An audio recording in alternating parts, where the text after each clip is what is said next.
stronger now than you ever been. You gotta leave now, it's time to catch the wind. You will climb up high and look through the clouds. And when you're feeling low, I know you'll bounce back. Oh, and just remember, I will be there for you, baby. Remember, there's nothing out there to get you, don't forget it. When life throws lemons, just call on me. Just call on me. Just call on me.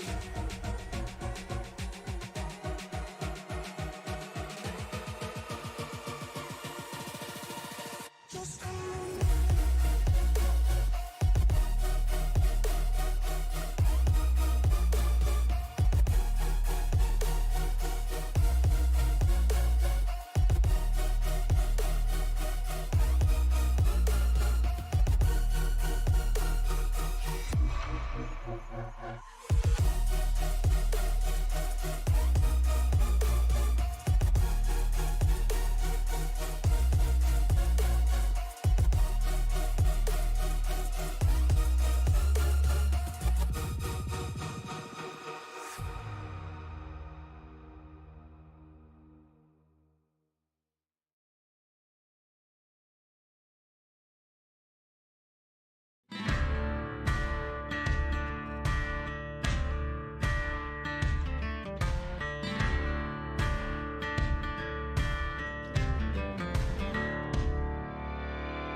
Ladies and gentlemen, welcome to Phoenix Raceway. We are live here on Sim Racing Media, ready to bring you the Sonoran 200 for the iSNF Cup Series. I'm Liam Ervik, joined up in the booth by Alan Bergen, and of course we've got a special guest for the pre-race here, Rhea Ferris as well. How are you guys doing today? I'm doing great. Look, we're in sunny Avondale, Arizona, here at Phoenix Raceway. We're in the desert. Watch out for the rattlesnakes, though. Yeah, Rattlesnake Hill is over there off of, what is that, turn 3 up there on the hill. I have sat there on many races in person, as I used to live in the Valley of the Sun here, over on the east side of Phoenix, where about near where Bob Wyckoff lives. Bob Wyckoff, the only driver in the field today, as a hometown hero. He's from nearby Chandler, just about a short 30-minute drive from the track. And should have some pretty good racing coming up here today for you guys. Absolutely. You mentioned Bob Wyckoff from nearby Chandler, Arizona. Let's go through some more Phoenix facts here. We've had 5 different races here with 4 different winners.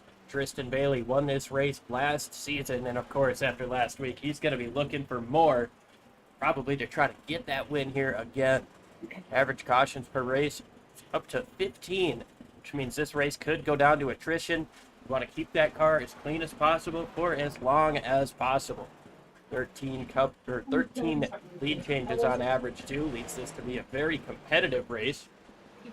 Jonas Gunnarsson has the fastest lap in the iSNF Cup Series here with a 27.090 at a whopping 132.89 miles per hour. Lot to go over here at Phoenix, but this is where NASCAR runs their Cup Series championship. So yes, and yeah, we will be back here again next season. It'll be toward the November time frame again, like they do in real life. But yeah, this track here puts on a pretty good show for us. We did close off the dog leg, I thought, but it's looking like an open dog leg setup here. Is it not? It looks close. Alan, perhaps you could look at the info tab and let us know if it says open dog leg or not.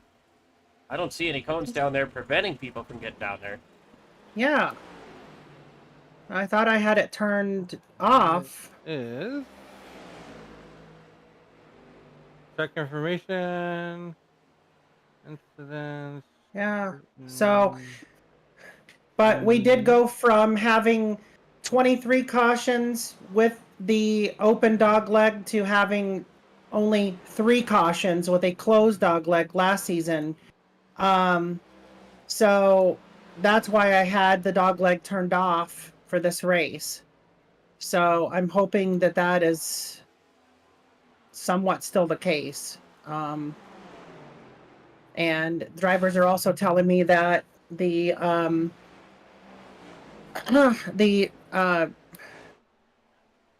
settings are off too, as far as like driver aids and things. So I think this update is throwing a wrench in everybody's plans for today's race. So we're just going to make the best of it.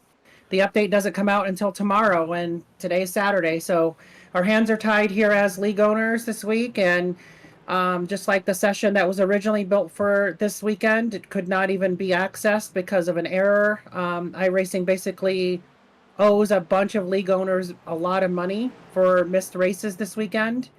And I hope they pony up the dough, because we've already prepaid for all of that stuff. And for them to not allow us to actually race the events and the time ticking on it means it charged our cards. So that's not fair. But all these settings and stuff too are just thrown into the wind, and we're just going to see what sticks out there, guys. Yeah, well, we have you here. Well, Alan, you go ahead. So, you kind of took one of the questions I had for you, but let's talk about the race a little bit. So, I assume you've been on the track here, prior to us coming on the air. So, what are you looking for tonight as we get this 200 miler going here? What are you looking for as we get going here? What's your Attrition. expectation? I'm just gonna be playing defense the whole race because tonight we have what 40 some drivers in the field at a 1 mile almost racetrack slash road course slash whatever kind of oval you want to maybe call this, a jelly bean shaped oval thing or whatever, but um it's going to be all about attrition, staying off of the wall and staying out of the wrecks and just trying to hold your own and really just stay out of the wrecks, stay in the back, and hopefully mop up some positions. Let the hard chargers get out there and beat and bang and kill each other for the first half, and then I'll just come in there and take their spot later, I guess. That's really all I can do at a track like this because I don't have the skill to run up front, and I'm just looking for a good points day. So that's really all I'm going to do is just play conservative out there. So Yeah, while we have you here, we got you in the booth. I was wondering if we could maybe ride on board with you for a couple of practice laps. well, right now I'm in the process of keying in the brake bias and all that stuff and the pinion settings from teammates, so I'm not able to hit the track at the moment. Sounds good. We'll jump on with somebody else while we go over some more track facts, race facts here throughout. Take a look at Jackson Carr. We'll ride on board with him for a little bit.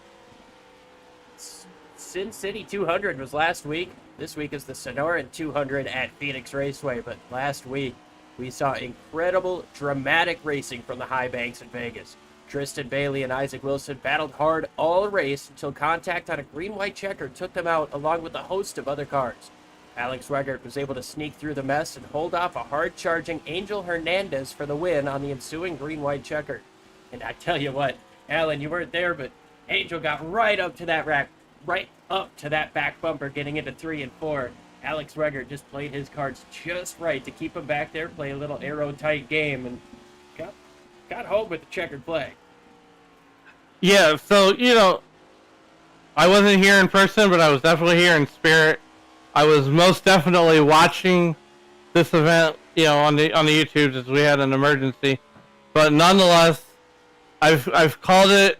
I think Angel Hernandez is going to be one to watch as we delve deeper into the season. So with that being said, Thomas in YouTube chat says that Rhea is due for a win. I couldn't agree more. What better place, Rhea, to get your first win in Phoenix? I would love it. I mean, it's not going to happen here, but I did live in the Valley of the Sun for 17 years, so it's like my adulthood hometown. Cleveland's always my hometown because I was born and raised here, but I did live out there for a really long time, and I did see a lot of races there in person, and I do have a little bit of history at this track. So, yeah, I would love to have some positive juju head my way. I don't think it's going to be a dub here. I think it's probably going to come at somewhere like maybe like a Martinsville, Dover, maybe even get lucky at a super speedway because all it does is require luck and no skill at those types of tracks. So that's probably where I'm going to end up. That's where I've gotten Xfinity wins and things like that is at the super speedways. So, so we'll just have to see. But I would love it. Don't get me wrong. But, yeah, I don't see that happening tonight. I gotta know, are you a Drew Carey fan? Drew Carey's from Cleveland. Of course. I at least am. It's not actually a set thing when you ask native Clevelanders if they do or don't. There's kind of mixed feelings about him. I guess he's not, everyone's favorite around here, but yeah. Let's see if we can bring in somebody to talk to here before we go into qualify. Let's see if maybe we can bring in. Maybe talk to Alex O'Reilson. Jumping into that ride would... in the number 8. Let's see if I can. Yeah, he's subbing today, but I don't see him in the chat yet. So let's talk to hometown hero Bob Wyckoff. Yeah, let's do that. Bob Wyckoff, do you have a copy? I do. Yeah, this is Liam, Alan, and Rhea here in the booth during our pre-race show. We wanted to interview the hometown hero from Chandler, Arizona, just across the valley here from us. What do you think you got for him tonight? I'm really loose and pushing, so I probably don't have much for them for this race. Yeah, well, I mean, they were just saying they would love to see me win here too, because I used to live out there and everything. But it would be a good feeling if we did somehow survive the attrition and one of us take the checkered flag. Wouldn't that be pretty cool, Bob? Yeah, I know. Last time we were here, I got the broadcaster's curse, and they said that I didn't have any cautions, and then they threw me a caution. I got a caution. Well, you did get an Xfinity win here recently, your first iSNF win ever. So again, congratulations on that. That was at Atlanta, if I'm not mistaken. And you did a heck of a job that day, staying out of trouble until the very end. And you just happened to be that front car crossing the stripe there first, and you got the job done, and everyone is super happy for you. But you've been with the league a really long time, and we just wanted to appreciate what you've done for the league too, your generosity and helping support our league and keeping us on air on the broadcast and all the participation you do for us, Bob. So, I mean, hopefully you have a good run here at your home track tonight. Thank you very much. All right, we'll talk to you later. Thank you. Yeah. Okay. Well, that was Bob, and Bob Wyckoff, driver number 47, JTG Doherty Chevrolet out there. Like I said, hopefully. Full of spice car. Yes, and I want to give credit where credit is due. Jack Yeagerman, driver of the number 77 car, has been cranking out tons of paints for our league here over the past few weeks. He's been knocking them like 6, 7, 8 a week for us. I'm trying not to keep him that busy every single week, but he's able to throw them together pretty quick. He did say that the 47 isn't perfect, but it's track ready just enough to get us going today. From what I can tell, he didn't really skip any beats on that one. Looks pretty good to me, but if he wants to call that one a mediocre paint, then so be it. But it looks pretty good to me, and he's painted the 7 car this week, the 21 car, the 77 that he's driving right now, he did himself. I'm just trying to take a gander here around the 31 car, that Poppy scheme he's done. So yeah, nice work, Jack. We appreciate you very much. Looks like we're going to go on the qualifying here. I'm going to go ahead and mute my chat. Or actually, do you guys want to take a ride along on my qualifying lap? It's up to you. Take a ride along on your lap, but give you the option to mute us so that you don't hear us talking about what you're doing or distracting you or anything like that. Well, I'll just mute us all right now, and then we'll go back from there. Sounds good. So Isaac Wilson, he's going to be one of the first to get on track along with Jackson Carr, Angel Hernandez. Keep an eye on when Rhea gets onto the racetrack. It's getting on the track now. She ain't wasting no time.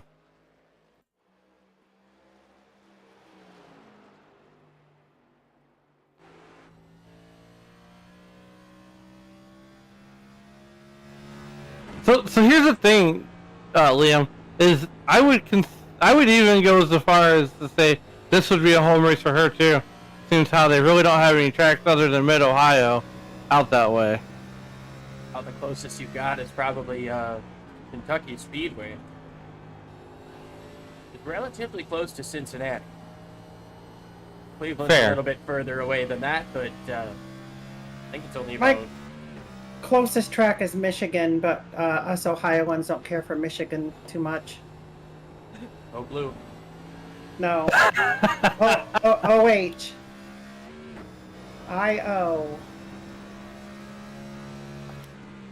Well, I mean, if we're gonna get into that, then I'm a Kentucky fan at least.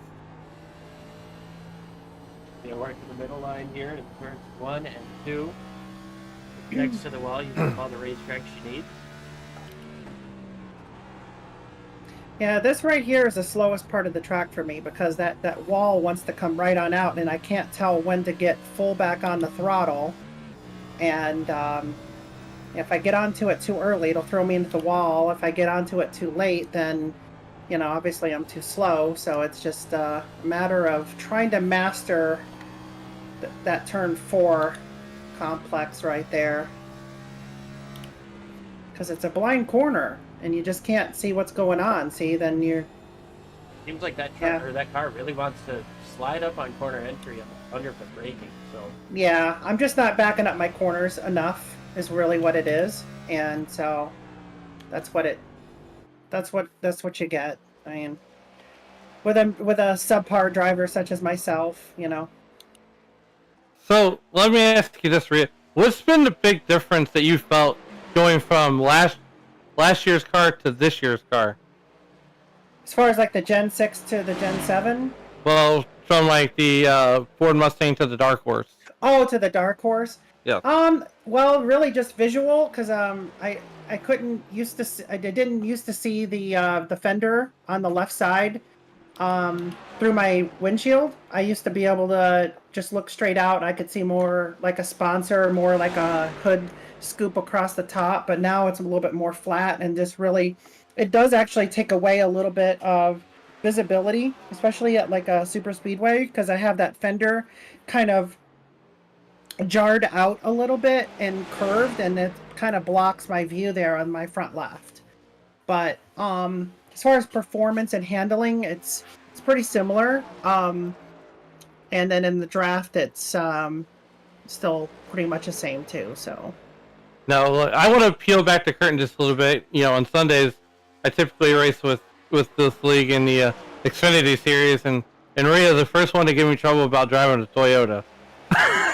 well, But just not a fan. We'll just leave it at that. I will say this though, as a driver of the Camry Cup car, I feel like there's a slight difference. Like they're a little bit looser, maybe.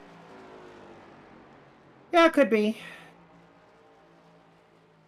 But who's fastest in qualifying so far? I'm gonna have to put you guys on pause for a minute. I'll be right back. there's that. We'll take a look at Dalton Steele, who's coming around to finish up his final qualifying lap.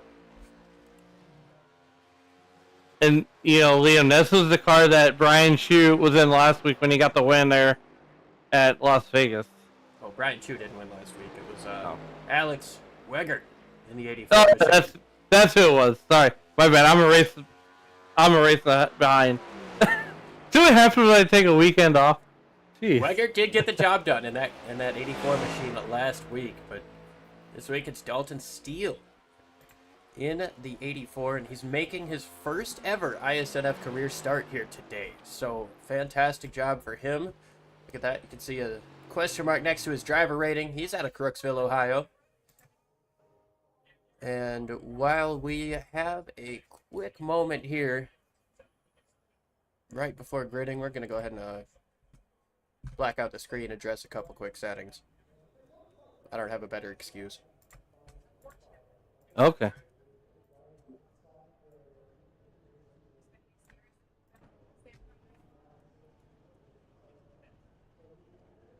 And we're back. Thanks for sticking with us for that little quick technical difficulty we had. Go ahead and show you the grid for today's race. Alex Arildson, it's going to start on the pole. Waiting for everybody else to get loaded in here so we can show their cars. Julian Pastor jumps up to second place late in qualifying. Jackson Carr going to start in third. Tristan Bailey on his outside.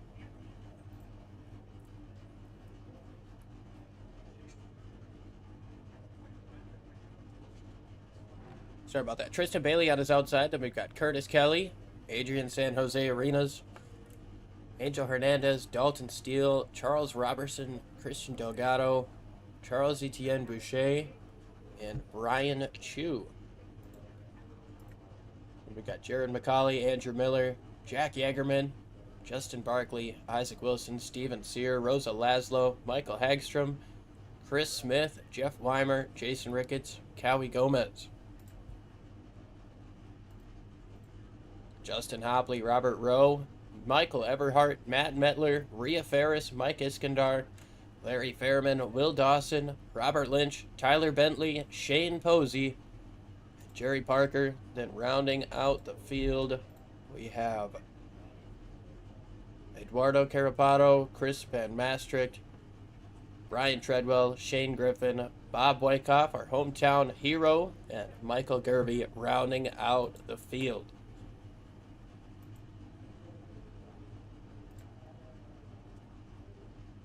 These guys getting ready to rock and rumble here, giving a couple extra minutes to get onto the grid before we roll here at Phoenix in the Sonoran 200. It's going to be 200 laps. Led by Alex Arildson. We're still waiting on second place Pastor to get loaded up in here. Brian Chu, Jared McCauley, Isaac Wilson, Steven Sear.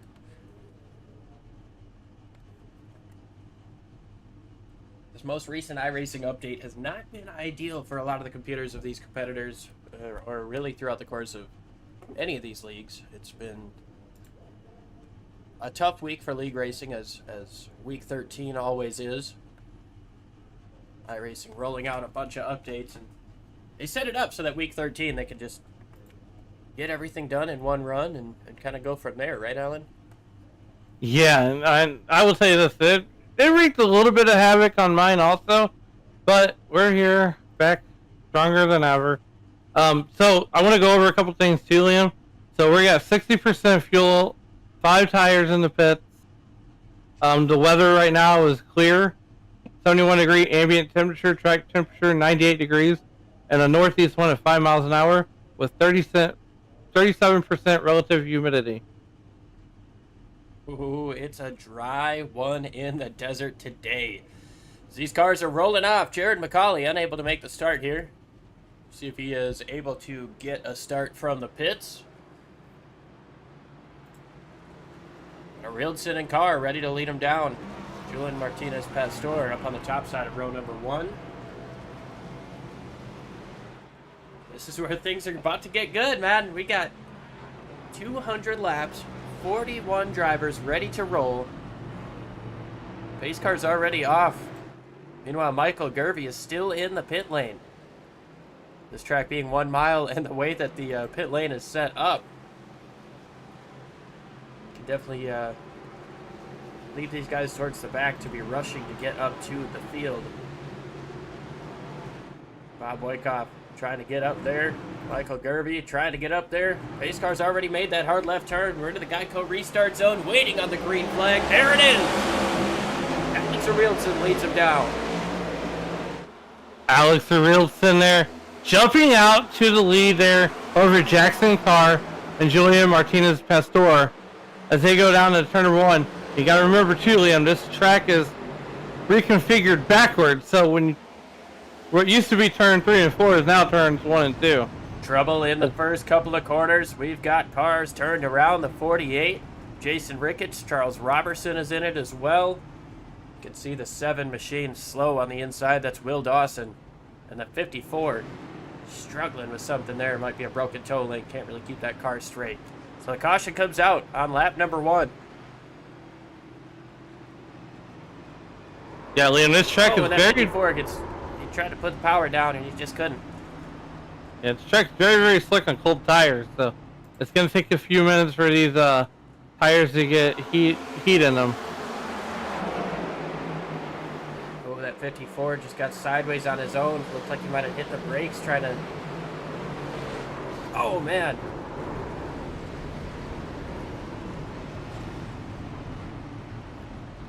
Try to slow that one down a little bit.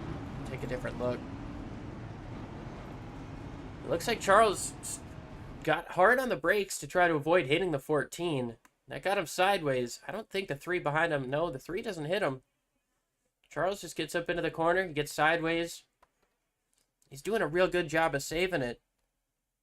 But the 48 of Jason Ricketts is going to take a shot from the 4. Gets him turned around.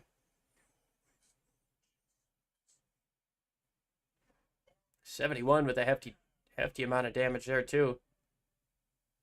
It's Michael Everhart.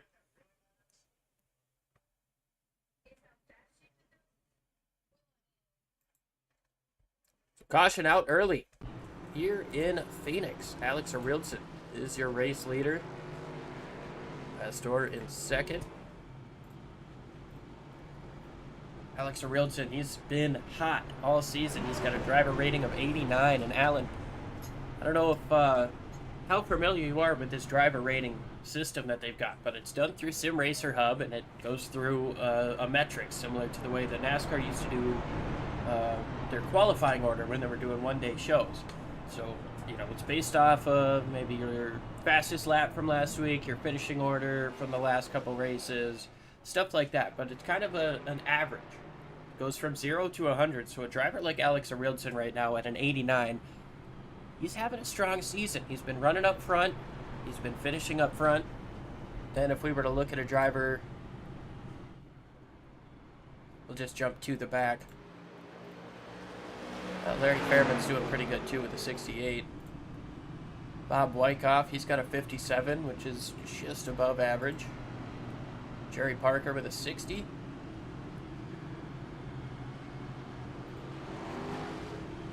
Rhea Ferris with a 57. We saw some 30s last week. I'm not totally sure where they came from.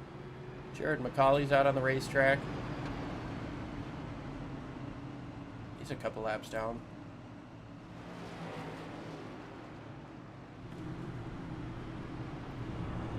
Yeah, I think mine would be probably about a 34. Probably got me beat. Lights are off on the pace car once again here. We're going to get ready to rock and rumble. Once again, 195 laps to go on the restart here after a quick caution on the first lap.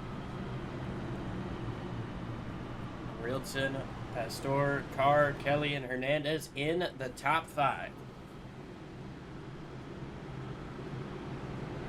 You know something too, Liam, as we come back to green, the iRacing.com pace car is off on the pit road. And you would think you go back to green on the back straightaway, but that's where the pit entrance is.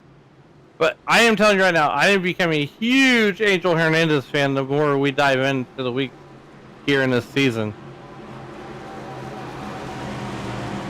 That 45 Mobile 1 machine looking strong. It's going to restart outside of row number 3. Back into the Geico restart zone. Field in the hands of Alex Arilton. Green flag back in the air. See if we can't take a little bit of a wider angle on this start. Through the dog leg, down in the turn number 1. Kind of a weird place to have the start-finish line, but that's there. Right now, as they are all bottled up there, as they are too wide coming through turn number 1 and 2. Looks like everybody gets through the first lap of this restart okay. Alex Arilton out to about a 3-car length gap. Jackson Carr has a strong run coming up off of turn number 4.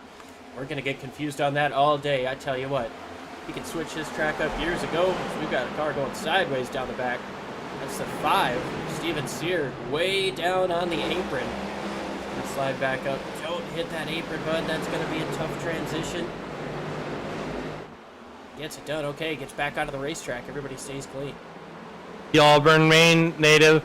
Go ahead and drop to the back. He's still got a long time to make it to the front. Jackson Carr out here in second place, though. He's trying to close in on Arilton. He's able to hold a lower line. Arilton runs a little bit different of a corner. He slid up just a little bit, kind of hit that apex on the way down. And you can see just how well that 13 machine of Jackson Carr is braking on entry. Rode on board with Rhea Ferris on the qualifying lap. She seemed to have a couple of struggles with the locking up on corner entry. We're not seeing any of that out of the 13 right now as he continues to work about a half a lane lower than your race leader, Alex Arilton. Yeah, so that's the thing too. Now we're starting to build up heat in the tires as we're looking at Tristan Bailey, that carrier Mississippi native, 25-year-old, 13 starts, 3 wins here in the series. And this thing is, you're consistently going into the corners right there when you get off of, 3 and 4, then you dog leg, then you go to 1 and 2. So it's like almost all 3 corners are back to back. Well, you can't convince me that this track doesn't have 5 corners. That dog leg is totally a turn. What turn for? I think this should be turn 1 right here. That's turn 1. Now we're going down into 2. I don't get to make these rules. This is definitely a 5-turn racetrack as Tristan Bailey slides up into the 42 of Curtis Kelly. These guys both able to continue. I mean, they didn't even hardly react to that contact. No, and that's the other thing too, Liam, is, you know, so this series closed off the dog leg because, one, it looks like a land rush when they come through that dog leg and try to get back on the racetrack. And when they ran the dog leg versus not running the dog leg, there were more cautions with the dog leg being open than there was with it being closed. Yeah, it's really tough to do that transition, especially with these next-gen cars. The independent rear suspension doesn't quite handle it as well as these guys would like them to. I mean, you'll see the Cup guys getting down there tomorrow for sure. Maybe even the Xfinity race, which I think is going on right now. But, you know, we're not going to be able to see that a whole heck of a lot here, and if we do, it's going to get these cars really upset, as now we see Bass Pro on Bass Pro action. As Charles Etienne Boucher tries to make the pass on Tristan Bailey. Now Bailey looks back down to the inside of Curtis Kelly. Remember, Bailey won this race last time out, and after last week, he's got to be feeling like a win is coming for him. Yeah, so the other thing too, I don't know what the points look like, so I don't pay attention to the points really. I should. Go ahead and bring them up right now. Hey, let's do it. Coming into this race, that's not it all the way. Sad horn.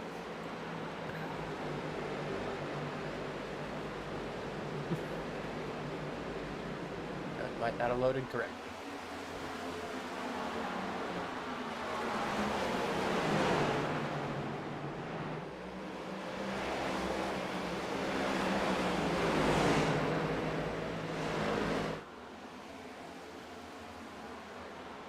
There we go. Angel Hernandez leads with 356 points over Charles Etienne Boucher at 322. Tristan Delgado in the 16 is third in points. Tristan Bailey fourth. Trying to take fourth on the racetrack. Michael Hagstrom is fifth in the point standings here.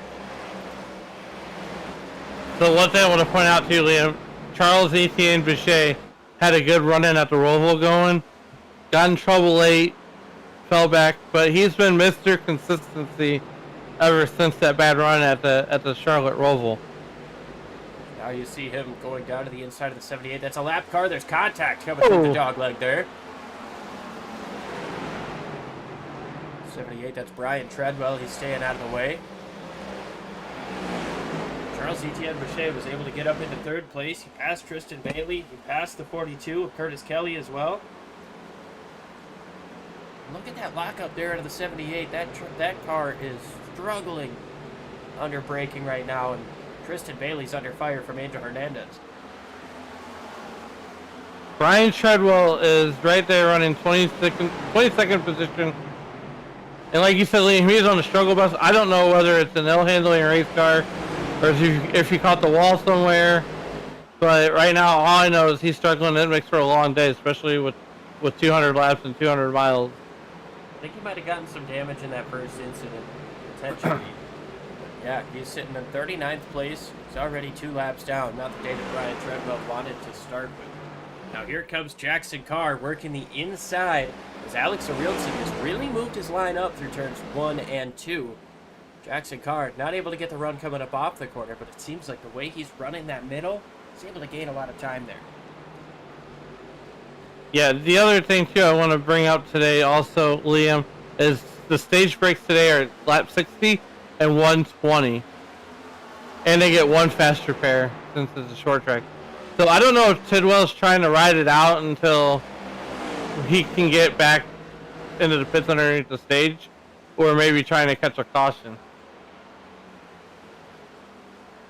Well, he might just be out here completing laps, hoping for more attrition.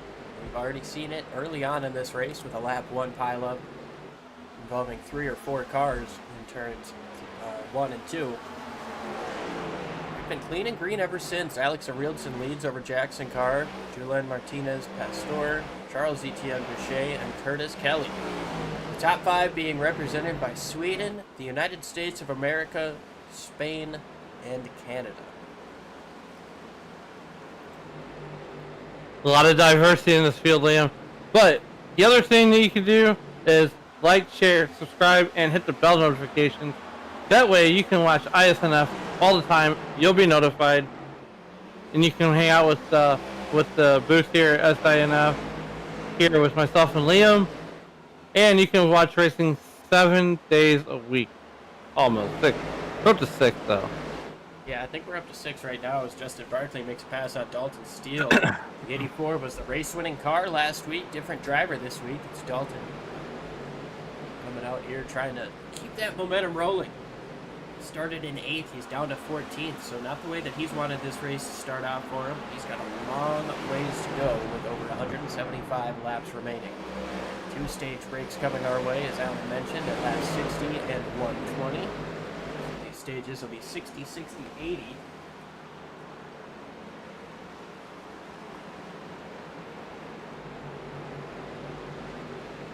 Dalton Steele making his debut here in the Bob iSNF Wyckoff Cup is around. Series. Caution is out. Ooh.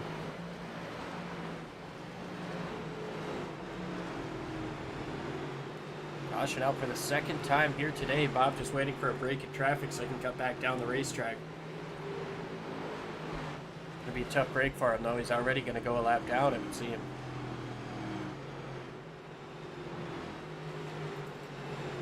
See if we can't see what happened to the 47 as now he gets rolling. Oh no, he's gonna come up the racetrack in front of the 17. It's Larry Fairman with nowhere to go but to send that 47 around and into the wall.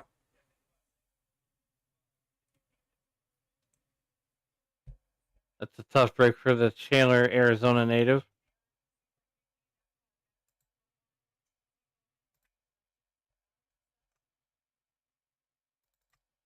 Right on board.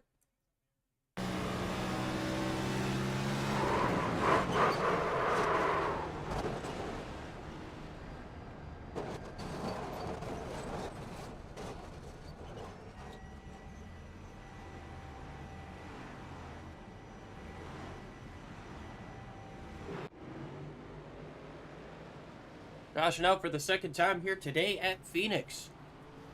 Alex O'Reilson holds on to the race lead. Maria Ferris going to get the free pass.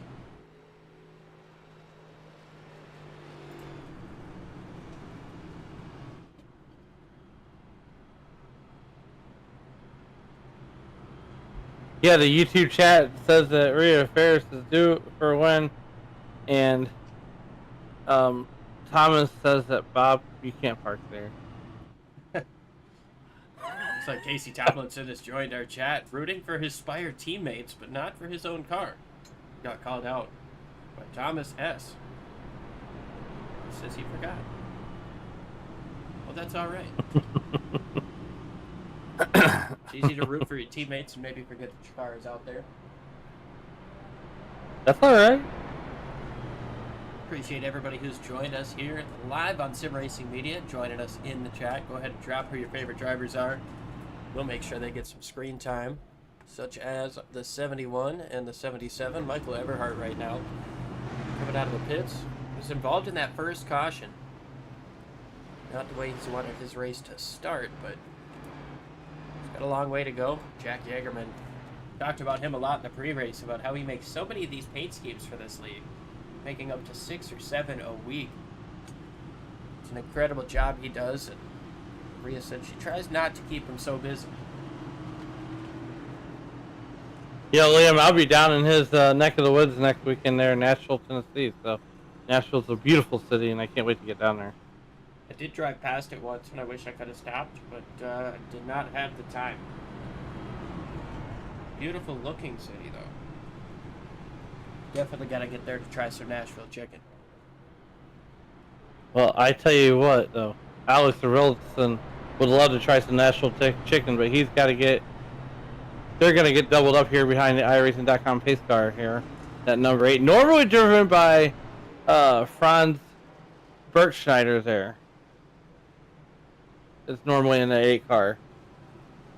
Yeah, Brett Schneider facing I believe he's facing, let me double check on this. thought he was facing a 1 week vacation. Yeah, he's facing a 1 week vacation after the incident on the front straightaway last week where the 8 car got taken out and decided to park it on the start finish line. I'm assuming that's what the suspension was for actions detrimental or something in the rule book like that. Either way, that 8 car still looking good, still looking strong.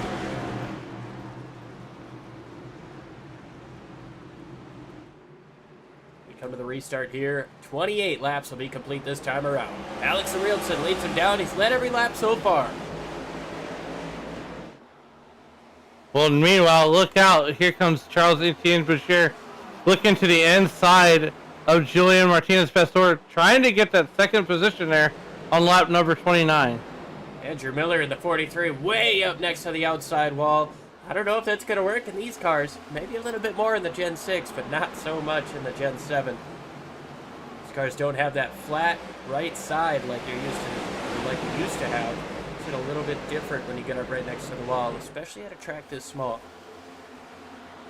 Most definitely, and you know, Rhea alluded to, that's the only difference that she felt between last year's car, which has been the Ford Mustang, and the Ford Mustang Dark Horse, is that fender sticking out, and it kind of takes away from your view. Howie Gomez getting real close to the back of the 23 and of the 43 there. 23, that's Brian Chu. He's able to keep going forward. Now here comes the 16 of Delgado to the inside of Howie Gomez. It's a battle for 15th place, 14th place Howie Gomez has. Delgado tried to take it.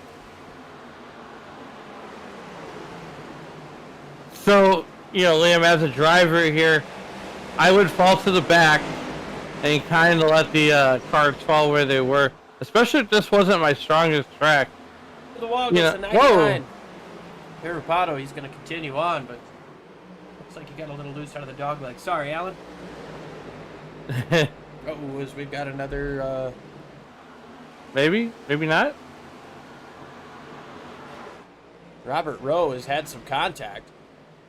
He continues on. Driver out of Fairland, Indiana. And we have a caution. Caution is out for Shane Griffin and Chris Smith. Bad time to show this replay, but we're going to show it. And we'll show you what happened to bring out the caution.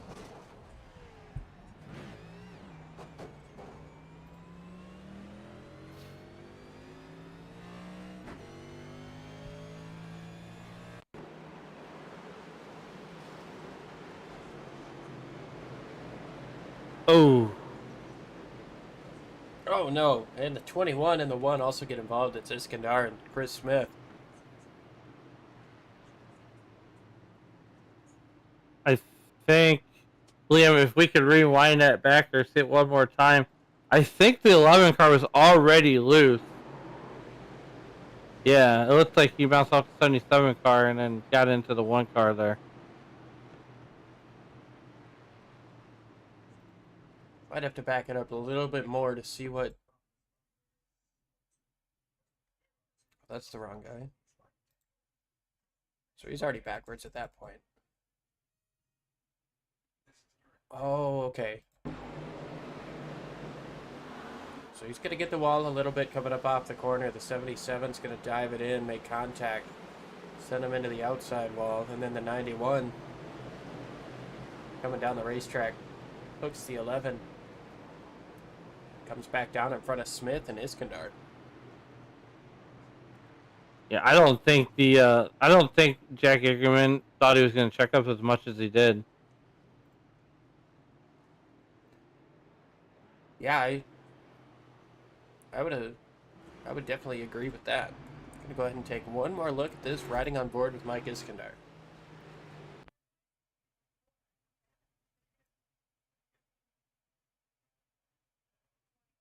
Oh, that's nasty. Yeah, just nowhere to go. It's a gut-wrenching feeling when you see a car coming down the racetrack like that, directly into your path.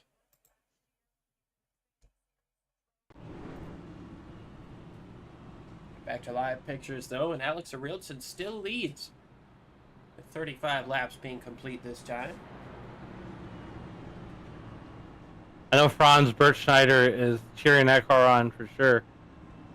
As like we mentioned earlier, Franz is on a 1 week vacation, courtesy of Actions Detrimental last week at Las Vegas. So Franz doubled down on the start-finish line, and the league doubled down on the penalty. 41, Julian Martinez Pastor had himself a strong run last week.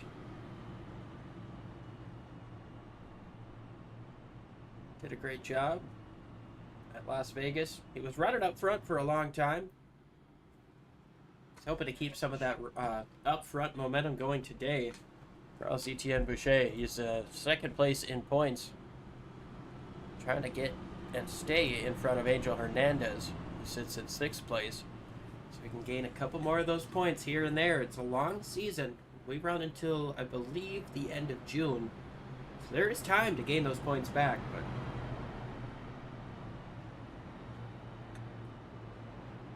it's a long season. You got to stay diligent, especially with these stages coming up. We've got a stage break coming up in just about 23 laps after this restart.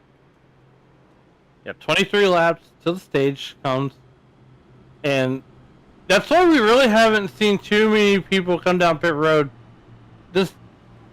I feel like this track doesn't eat tires as much on these cars as they did the last year's car.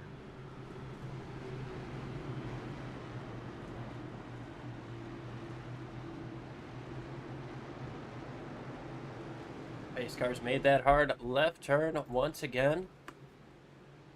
Rielton has led every lap so far. He's got Julian Martinez Pastor on his outside once again.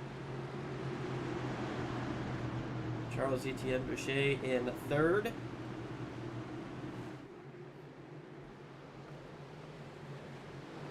Green flag is out once again. We are rocking and rolling. Charles Etienne Boucher looking to the inside of Julian Pastor. He's going to get the... No! He cannot get 2nd position. What a Hurts drive Kelly by the up there. 41 up on the top side. He stuck it in there. He made a power move up on the top.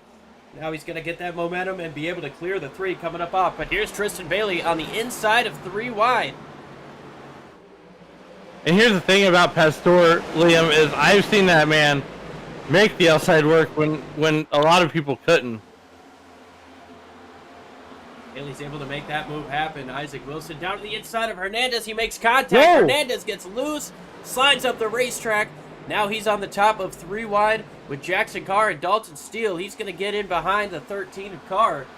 Definitely not what he wanted to have happen there. He's going to lose 3 or more spots from where he was running. Now he's got to try to get back in line, try to get closer and closer to that 3 machine in front of him to minimize that points loss. Just 20 laps away from 10 points being given away to our stage winner, 1 point being given to our 10th place finisher. Everybody in between gets a 1 point increment. Here's the 42 of Curtis Kelly. Michael Gervey's had himself a little bit of an incident. He's gone back to the pits. Update you on that in just a few moments. Tough break for Curtis Kelly, though. But, you know, we got a good battle right there. It looks like the 16 car of... Or the 13 car of Jackson Carr and Angel Hernandez here starting to heat up as Jackson Carr's on looking to the inside. Carr still trying to work the inside of Hernandez. Hernandez touches the wall just a little bit. That could allow the 13 to get himself more of a run. So you see the 48 with massive damage on the front end. He's going to get out of the way. That's Jason Ricketts. He's actually got massive, massive damage. He can't turn that car. Almost came back up out of the racetrack. Able to get down now, but I think he's going to make it back to the pits. Driver out of Dawsonville, Georgia with 75 starts.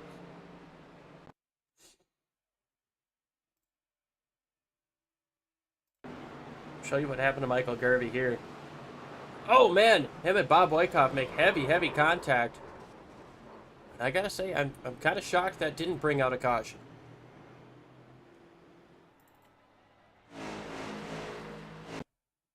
There's the other incident. Larry Fairman gets big time sideways, comes back down the racetrack. Oh, he's going to overcorrect it hard into the outside wall. Rhea just barely gets through, but Rick gets nowhere to go. And another incident where you would think a caution would come out, but we run iRacing official cautions here, and iRacing decided that they weren't looking at that point. Alex Arielson continues to lead.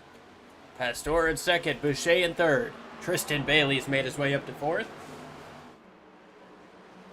Boucher looking to the inside for second position. Coming down the back straight away. Once again, he tries to pull the side draft. Maybe a little bit of contact there. He's going to dive it in deep going into 3 and 4. Tries to keep it down on the bottom. He's got a little bit of momentum in the middle, but that outside run coming up off of 4 is going to stay strong. Pastor touches the wall just a little bit.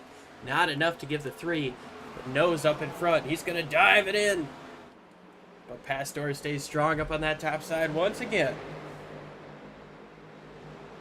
It's almost as if Pastor is almost backing up his corner, and that's allowing Boucher to close in on him, but then once on center off, it looks like Pastor's way better. Yeah, now that's going to give Tristan Bailey the chance to get down to the inside. It's right next to the door of the 3 machine. Etienne Boucher is going to give up that spot to Tristan Bailey. Yeah, I think Boucher is maybe saving something for the end of the stage. He's got the stage points. He's going to get the stage points. All he's got to do is ride, and those stage points can be huge at the end of the season. They certainly can be. I mean, we've seen points battles come down to just 1 or 2 points. You could forget the classic battle between Carl Edwards and Tony Stewart, where Stewart won the championship on a tiebreaker. We weren't stage racing at that point, but it just went to show how important 1 point can be. Now when you get the chance to earn an extra 20 by winning 2 stages in this series, you gotta go out there and get everything you can. We're approaching lap 50 here, Liam, and I gotta say, Araldis is just out front manhandling this field. But we've seen races where the stage 1 has been clean and green all the way through. Keep her straight, Andrew. 19-year-old out of North Dakota.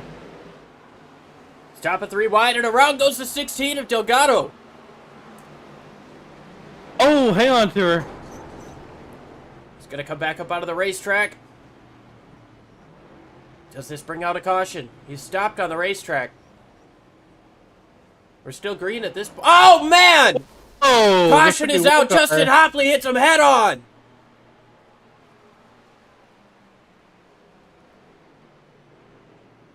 That's a protest. That was vicious. We gotta watch that one again. So running 3 wide, Delgado and Cowie Gomez get together in the dogleg. Turns the 16 around. He overcorrects. I don't know what the 6 was doing coming down the racetrack. But the 16 just rolls it back onto the racetrack. And he's just staying. And the 51 just... I don't understand what Christian Delgado was thinking by rolling the car back onto the racetrack. I don't either. I mean, Liam, I don't like calling drivers out, but come on. He should have just locked it down on the apron. I do agree that would have been a much better job, or much better call than sitting dead center in the racetrack.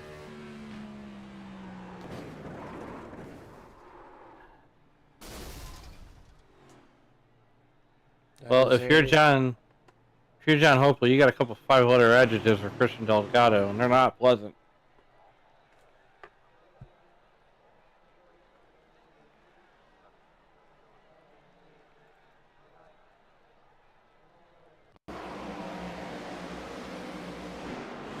So here.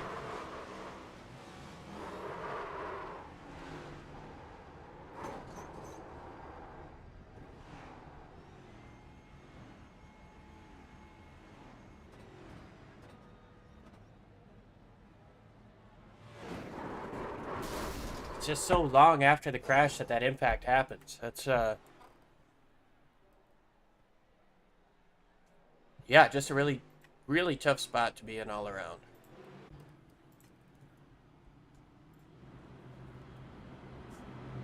Well, that's going to bring us under caution number 4 here on lap 53.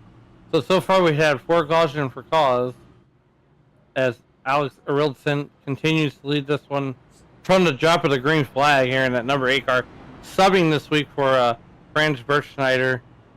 And I tell you what, Liam, he's put on a show so far in that 8 car.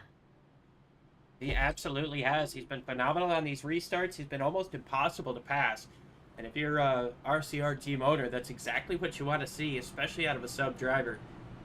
You know, not always in this car, not necessarily used to what this team throws together, but doing a great job here holding on to the race lead after 54 laps. Still yet to make a pit stop. I would imagine he's probably waiting for the stage end at this point.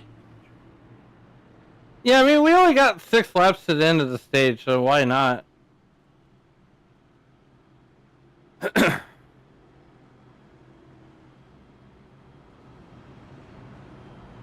and the other thing too, Liam, is he's out front. He's out front last run almost by a second, if not more. So he was able to just kind of cruise around and start backing his corners up.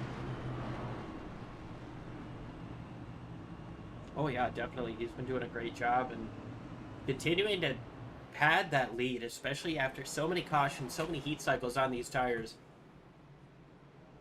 Gonna have to see what happens here after this stage. I would imagine we're gonna get wholesale pit stops. Is Alex Arildson gonna be able to restart back up front? And if he can't, how quickly can he get up to the front? We haven't seen a green flag pass for the lead yet, or any for that matter.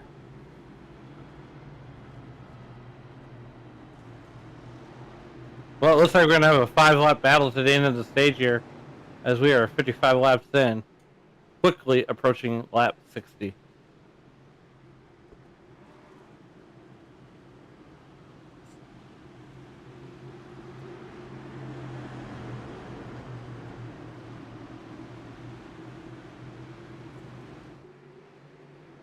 And Arildson is down and away to the Geico restart zone. We are back to green flag racing here. 4 to go in the stage 1. Arildson back out to that lead. He gets that jump. And Liam, he almost waits till the last possible minute to take off in the restart zone. Well, the leader has discretion in that restart zone, and well, I tell you what, that could be a good strategy to play. You go late as possible, get everybody thinking you're going to stay going late. And once you get later in the race, you go as soon as possible, and you get these guys, catch them off guard big time. Astor in second place, though, trying to chase down Arildson. Tristan Bailey in third, Etienne Boucher in fourth, and Angel Hernandez has gotten right behind his closest championship points leading rival in Charles Etienne Boucher. He looks down to the bottom side, nothing doing so far, while Boucher is trying to work on the 19 of Tristan Bailey. There'll be 2 laps to go in the stage this time around. Yeah, we got a little battle back here in the back row, and that's Jackson Carr, the number 13 car. He's looking to get, and there's maybe even sneak at the top 7 there. Jared McCauley has had himself an incident. He's jumped to the pits. No caution there. We're coming to the white flag. Stage number 1. Alex Arildson holds on to about a 2-car length lead. The 41 tries a different line. Slides up the racetrack on entry. See what kind of run can get up off of the corner. He's gapping the 19, but it's not looking to be enough to chase down the 8 in the race lead. Here's Charles Etienne Boucher to the inside of Tristan Bailey, trying to take one last spot away, a couple more points. He comes up off of turn number 2. He's got the nose up front, but here comes Bailey up on the top side. Charles to the bottom of the racetrack. He's got to gas her up. Who's going to get here first? It looks like it's going to be Bailey. Arielson wins the stage. Martinez Pastor, Tristan Bailey, Charles Etienne Boucher, Angel Hernandez round out the top 5. Isaac Wilson, Tyler Bentley, Jackson Carr, Jeff Weimer, and Adrian San Jose Arenas get stage points as well. What a stage. Yeah, that was incredible. Pretty clean action. We had a couple of cautions and a couple of weird situations, but everybody gets through for the most part A-OK. We've got 30 cars still on the lead lap. We're going to go ahead and step side by side. We'll show you guys the pit stops.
Back live here at Phoenix Raceway.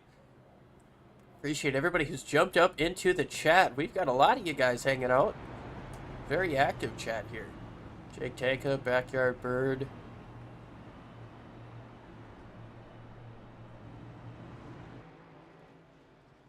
Lights are off on the pace car.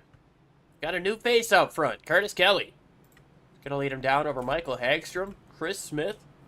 Nice recovery from damage earlier. Brian Chu, Matt Metler. These guys all made pit stops at some point before the stage. The top 4 at lap 52 under that caution. Matt Metler came in on lap 25. So he's significantly older on tires. And then number 60, Julian Martinez Pastor. The first one off the pit lane that last time around. Adrian San Jose Arenas. Alex Arielson falls back to 8th place. So we'll see if he can get himself up to the front once again. Working our 5th caution here. This one for the end of stage number 1. Getting ready for the restart. And that 15 up on the top, Michael Hagstrom. He's falling back a little bit. Into the Geico restart zone. Green flag is out. Strong restart for Curtis Kelly. Curtis Kelly jumps out to almost a half second there at the green flag. But here comes the whole gaggle of the rest of the field. And, you know, I got to say, Arielson did not lose that many positions on that pit stop there. No, and he's already working to the outside of Pastor. He's gotten around San Jose Arenas. Here comes the 3, trying to get to the inside. He's down to the inside. Almost 2 and trouble, 3 wide. Trouble in the dog leg. Steven Sear goes around. Mike Iskandar as well.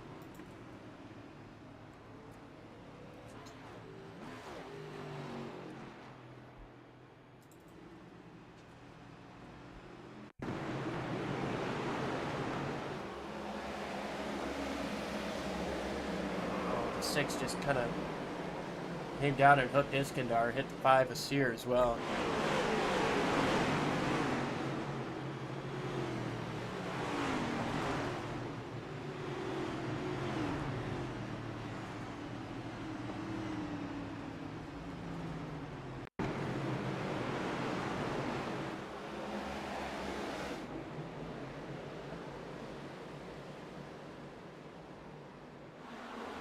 Doesn't look like any major damage on either one of these guys.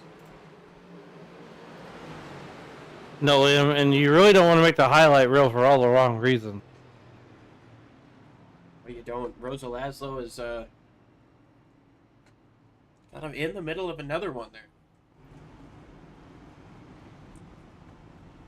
Of course, the incident with the 16 getting turned around, nothing to do with Rosa, just kind of chased him down the racetrack, probably assuming he was going to go somewhere else.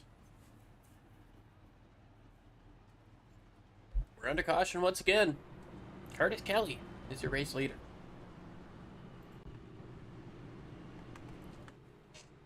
So right now, Alex Wilson is down to 5th position.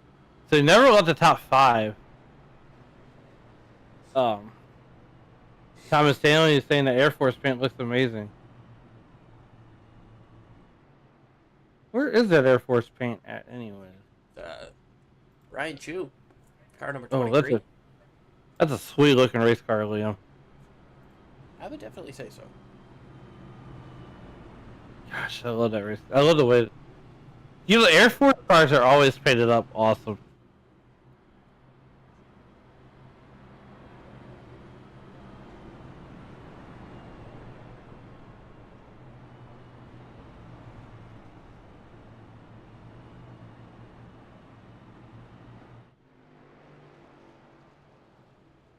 Lights are still on the iRacing.com Ford Mustang safety car. We've got at least one more before we double stack them again. Curtis Kelly leads over Michael Hagstrom, Ryan Chu, Charles Etienne Boucher, Alex Arielson, Julian Martinez Pastor, Jackson Carr and Chris Smith, Matt Metler, and Tristan Bailey rounding out the top 10. So Liam, I have a question for you. What you got? You ever watch the USAC Silver Crown cars on this track? Not on this From track. back in the day? I have seen them at IRP though. I bet that's a show. I've seen them on IRP for Flow Racing. I've seen them just, on the Carb Night Classic, right before the Indianapolis 500. If you guys are in the area for the Indianapolis 500 on Friday night, IRP does a bunch of good shows, including the Freedom 70 and Freedom 90, which are not as cool as the Freedom 100, but still pretty cool to see some open wheel cars take on a short track. You get those USAC Silver Crown cars, especially, are also out there with the midget cars. I remember watching Thursday Night Thunder on ESPN too. And that was their primary focus, was like, they show all kinds of motorsports, but I loved when they showed the USAC Silver Crown cars and the pavement midgets from IRP. Oh, doubled up, ready to rock and rumble one more time. Curtis Kelly leads him down over Michael Hagstrom, Brian Chu, Charles Etienne Boucher, and Alex Arielson. Julian Martinez Pastor, Chris Smith, Jackson Carr, Matt Metler, Tristan Bailey, Adrian San Jose Arenas. Green flag back in the air and another strong restart from Curtis Kelly, but the 23 stays strong with him. Man, Brian Shue right along with Curtis Kelly. But here comes Alex Arilton. He's looking for his spot back. He says, quack, quack, spot back. I didn't leave it for long, and I want you to keep it warm.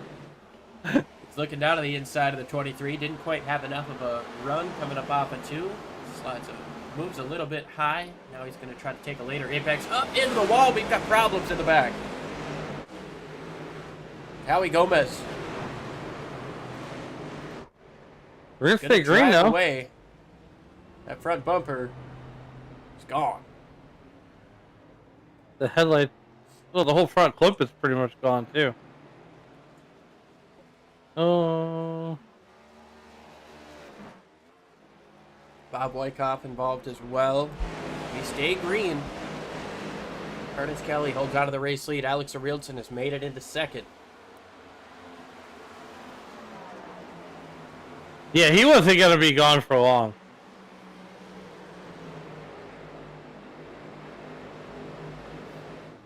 The question is, Liam, is how much longer... Oh. Tristan Bailey into the inside wall. He got big time loose coming up off of 2. We'll see how well he can turn, getting down into 3 and 4. Seems to be able to hold strong on the bottom. Howie Gomez again with more problems. He's jumped to the pit. I think it's going to come down to not if they hit lap traffic, but when they hit lap traffic. It's going to become a factor here. As we are looking at Tristan Bailey, we're kind of watching him, Liam, to see how his car is handling. Because it looks like he may have caused some left side damage. Yeah, maybe a little bit, but he's continuing to press forward now as he moves to the inside of Matt Mettler. He's going to slide up the racetrack. Into the wall goes the 77, Jack Yeagerman.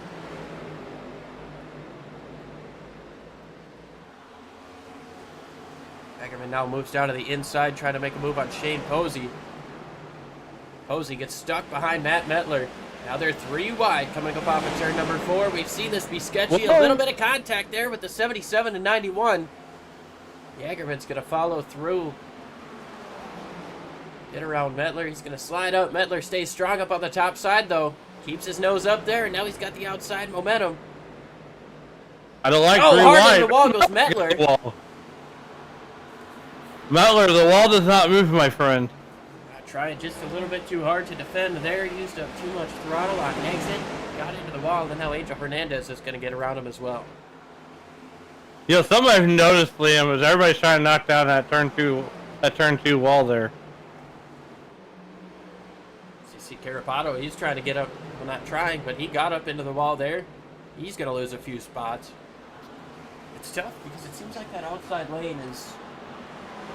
It's decent to run in turns 1 and 2, but you got to hit it right. You get up too wide, you get up into the marbles, you get close to the wall, and you start sliding around. You can't use up that momentum that you want. Yeah, that wall comes out and gets you all the time. Here comes Arilton. He's got a nice run coming up off of turn number 2. He's going to look to the inside, going into 3 and 4, and he's got the space on Curtis Kelly. He's gonna use Wyckoff as a pick. He's going to try. Wyckoff stays all the way up on the top side of the racetrack. Arilton a little bit loose, and here's Charles Etienne Boucher. Ooh, we got a 3-car battle for the lead. Boucher trying to get down to the inside for second of Kelly. Kelly stays strong. Boucher has to fall in behind. Stay out of the wall there, buddy.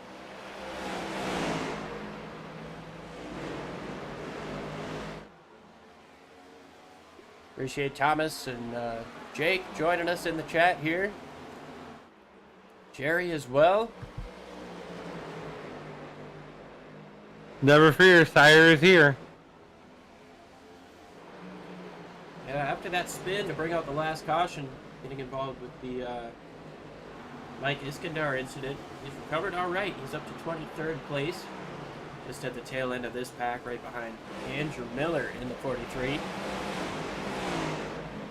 He's still got a long ways to go. Oh, absolutely. Over 100 laps left in this race, and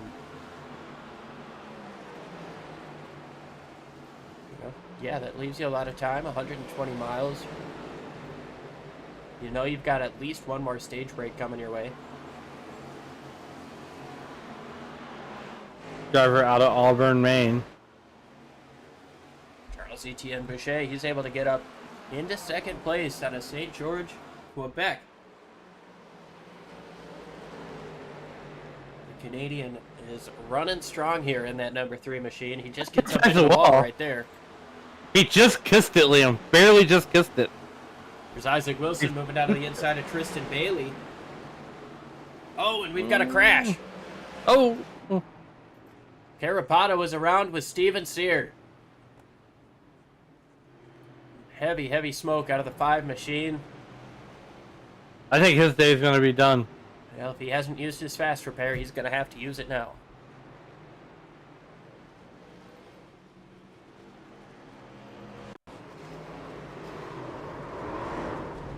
It's already going on at that point. Carapato, he's running to the inside of the 47. Steven Sears in front of him. Oh, Laszlo got turned around first.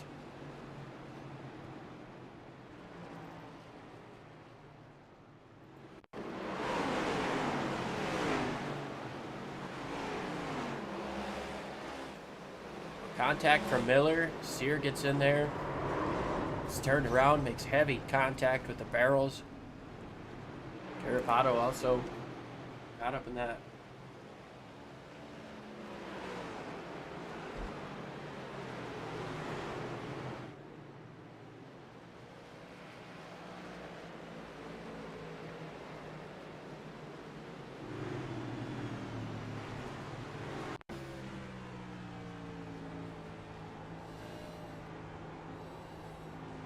Liam, I have a fun fact for you. What you got? Well, I can tell you right now that Rosa Laz is burning the midnight oil as it is 12:35 a.m. in Hungary.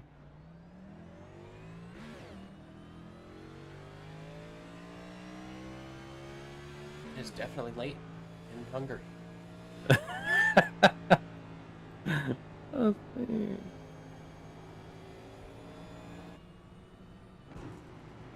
Well, Rieldson leads this race. Charles Etienne Boucher, Curtis Kelly, Jackson Carr, and Brian Chu round out your top 5.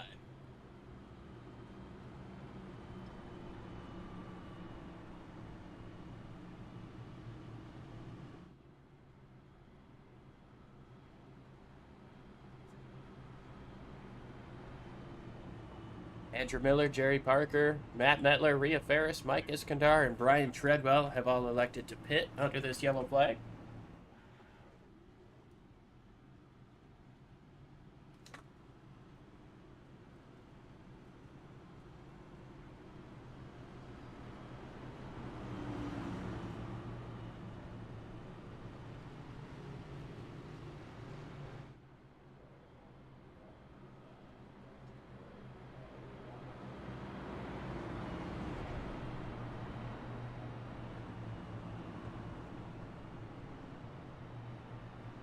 Lights are off on top of the Ford Mustang safety car once again. Rieldson, Boucher, Kelly, Carr, Chu. Kelly on about 9 lap older tires.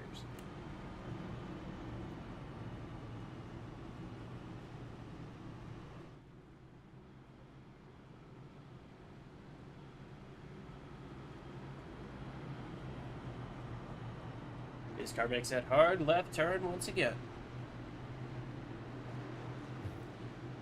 Working our 7th caution of the race here.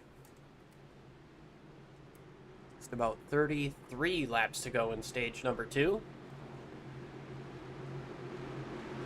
And this is the longest stage as Alex Rieldson from Perstorp, Sweden, brings us down through the Geico restart zone, and he's going to take off about the midway through the restart zone that time and headed down to number 1, Leon. Side by side for second, Curtis Kelly got a strong run on the inside. Going to try to stay to the inside of Etienne Boucher. That outside lane has just been so strong on these restarts. I'm not sure he's going to be able to stay with them. He's got a strong run coming up off of 2. He's able to keep his nose on the inside of that 3 machine. Getting down into turns 3 and 4. Slides up the racetrack, way up the racetrack was Michael Hagstrom in the background. He's able to recover okay. A lot of ill-handling race cars so far. But I think that's due to the track temp being almost 100 degrees. Oh, we got one sideways. Oh. Please stay Jerry green. Parker, or Andrew Miller rather, goes around. He's going to be able to get it back going. You stay green.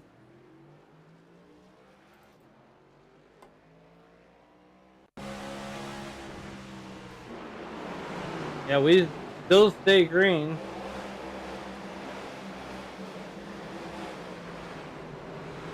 Good job not hitting anything. The track temperature has not moved. Still sitting right up at 96. 99. 99, so a little bit warmer as we move through the later portion of this day. Not by much, but the warmer we get, the slicker this track is going to be. Through the 36 car, Tyler Bentley working to the inside of Curtis Kelly. We haven't talked a whole heck of a lot about Tyler Bentley. This is his second ever iSNF start. He's in the 36. So good job for him. He's doing really good as he makes a pass down to the inside. Taking away 5th place, or 4th place rather, from Curtis Kelly. Jeff Weimer to the inside of Tristan Bailey. Bailey's been slowly but surely working his way back up through the pack. He's going to hold on to that top side and pull away just a little bit from Jeff Weimer.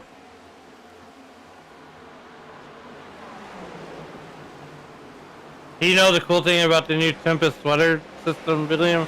I get to be the weatherman. Right, so far we're still at 71 degrees. Still got that northeast wind at 5 miles an hour.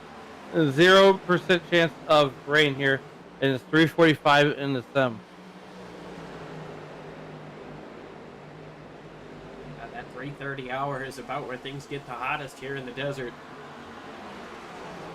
The sun's been baking this track all day long, and it's right about to start lessening the amount of sunlight that we get.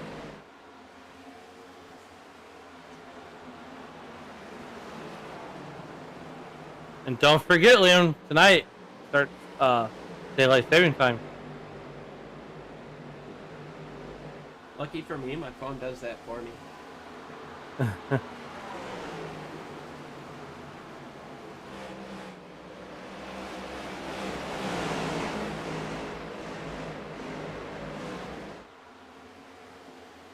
Isaac Wilson making himself a nice recovery here. We saw him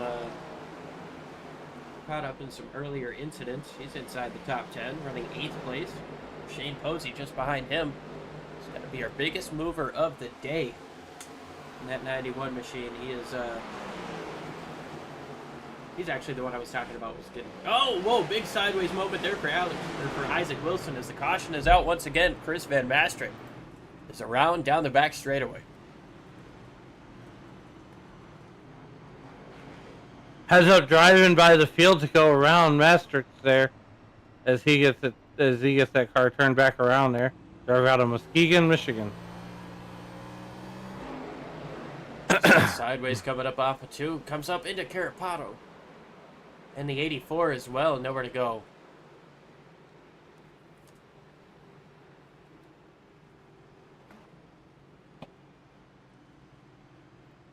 So caution is out for the 8th time today. Gonna go ahead and step side by side. We'll be right back with the restart.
Live here, coming to the restart.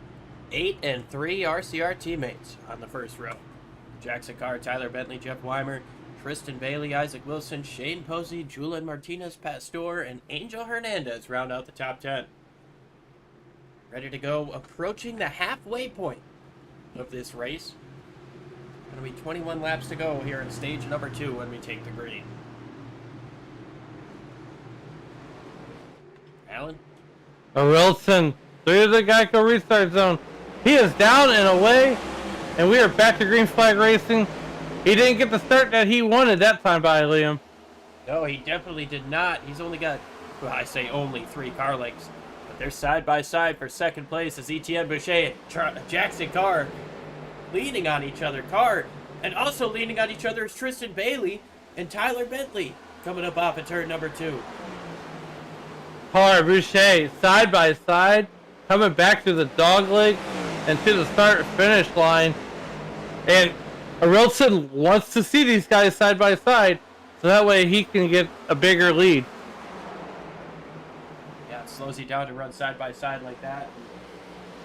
Wilson loves to see that in his rear view mirror. We're coming to halfway this time by 100 miles down, 100 to go for Alex Arilson, who's led the most laps by far today. He's continuing to increase that gap now over Charles Etienne Boucher. We are halfway in this one, 100 miles. Liam, I hope the second 100 miles was as exciting as the first 100 miles.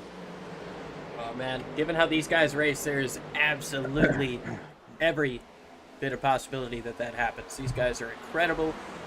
Give each other just enough space, and as we saw that last restart, sometimes maybe not enough, but they still make it work. Nonetheless, we got 18 laps to the stage. These guys are battling pretty hard.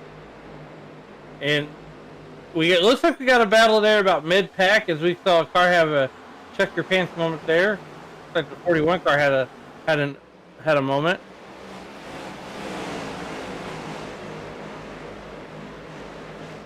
As it looks, all over the back bumper at Jackson Carr here.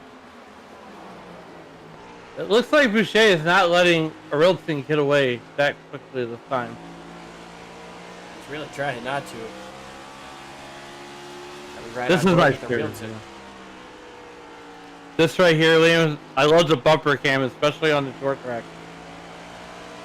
Well, and Phoenix is kind of a hybrid. You know, it's not quite a short track. They run the short track package here, but it's big enough, it's wide enough, is where these guys can run multiple different lanes. They can try to chase each other around or run somewhere that you're not to get out of that dirty air. And that's what we're seeing out of that 3 right now. Just half a lane up coming through turns 1 and 2. Half a lane up going through turns 3 and 4. He's just trying to get out of that dirty air. This time he's going to cut down to the bottom and try to get a nice arc through the middle. And it's actually going to work out very well as Alex Arilson got loose. We rode on board with him as he corrected that slide. You could hear the slide and potentially his engine input, throttle input there. Here comes Charles Etienne Boucher right to the back bumper. Got a nice run coming up off of 2, but that 8 is just able to pull away. Remember, these guys teammates at RCR. That doesn't necessarily mean they're going to give each other any favors. No, they are not. Etienne Boucher, that 17-year-old out of Canada, as we got the nice talk. And that one was Posey. It's the one to go around this time.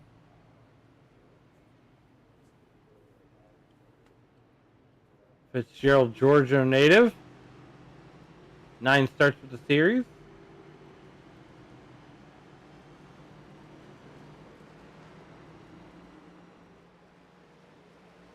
So may have been more than just Isaac Wilson involved in that.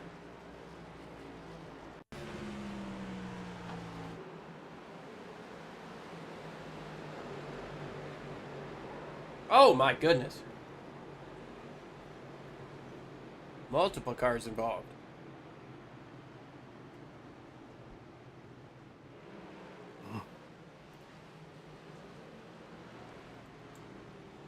So it started with Isaac Wilson getting turned to the outside wall.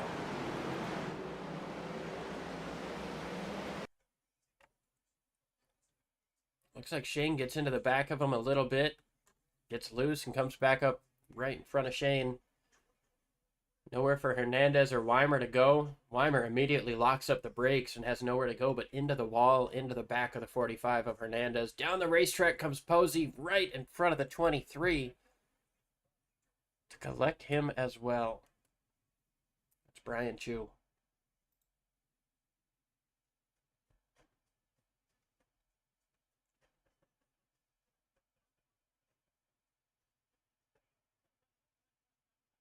That's a tough break for that Fort Myers, Florida native.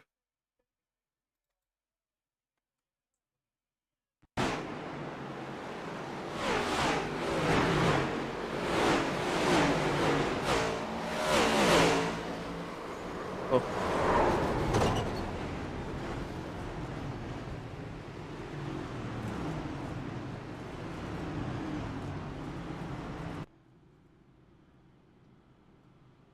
We're under our 9th caution of the race here. Getting close to the end of stage number 2. I'll tell you this, Liam. So back on March 22nd, 1964, AJ Fort wins the first oval race, which was a 100-mile USAC event with an average speed of 107 miles an hour.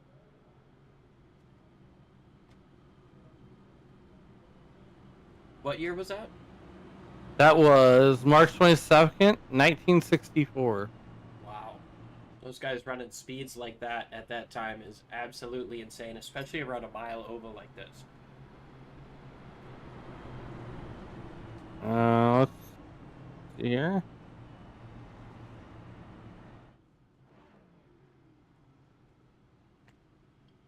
Here we go. September of 1990, Liam. NASCAR Winston Cup Series regular Ken Schrader registered his 3rd straight USAC Silver Crown victory at the track. Well, you know, Kenny Schrader's a legend when it comes to the short tracks. I mean, he's still kicking ass. You know, and here's the thing too, Liam. I'm so fortunate to get to go to the track that he actually owns here in St. Louis and get to watch him race from time to time. That's a really cool deal. These guys lined up once again. Rieldson, Boucher, Carr, Bailey, Bentley, Pastor, Jagerman, Barkley, Kelly, and Smith round out your top 10. I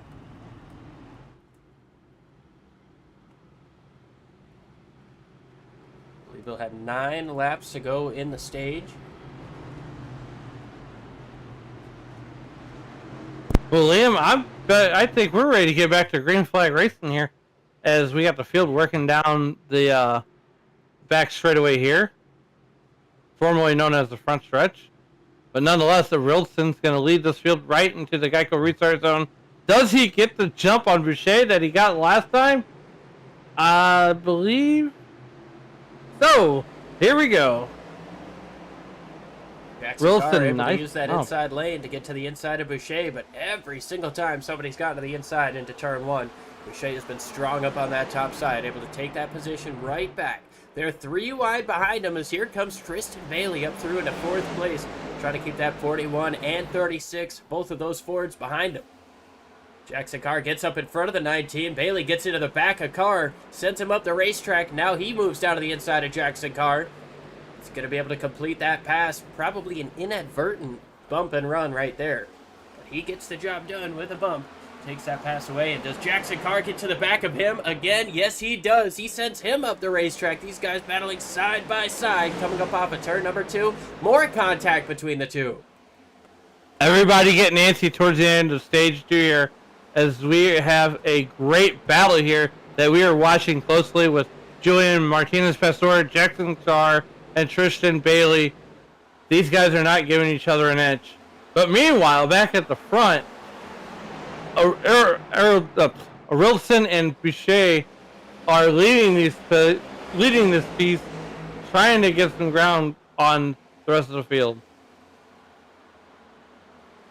Rieldson has himself a lead, but he's got the 24 right in front of him. That could take away some of that clean air, change the way that car handles. help the 3 car get closer as we approach the end of this stage. 6 laps to go in stage number 2. Liam, from past experiences, this stage 2 always is wild, so get ready. Well, it's always got the potential to be wild when you've got aggressive drivers like we do in the iSNF Cup Series. We've got the 77 Justin Barkley, or rather Jack Yeagerman, going to the inside of Justin Barkley in the 22, completing that pass. He's going to move forward up into 7th place, try to block off that 22 from getting the run to cross him over. Does a good job.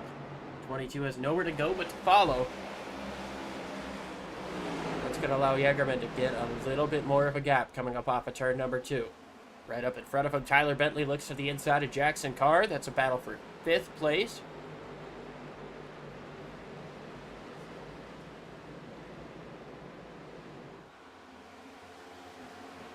Side by side, getting into turns 1 and 2, or as I like to call it, 2 and 3.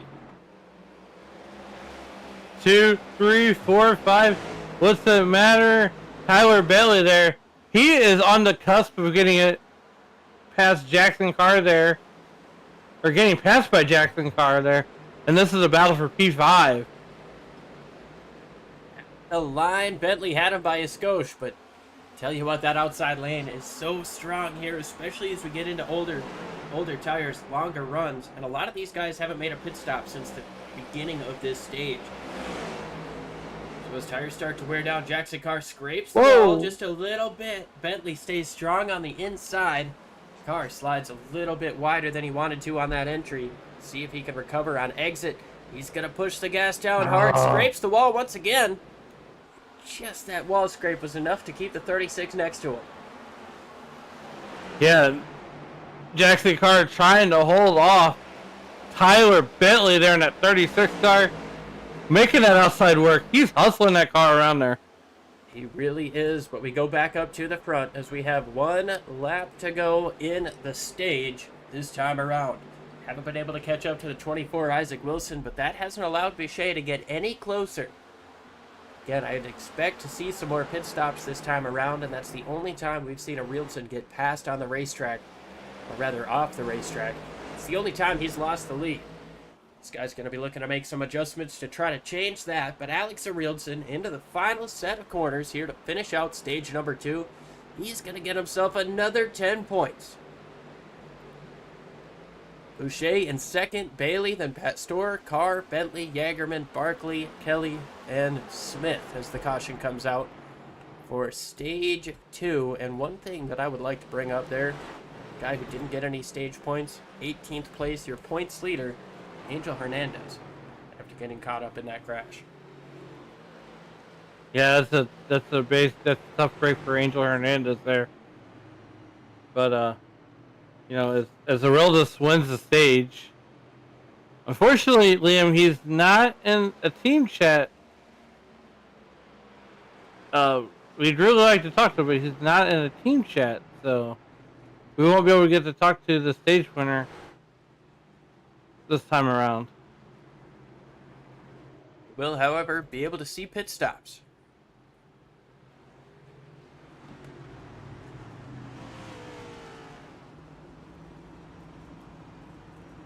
Interesting to see him side by side.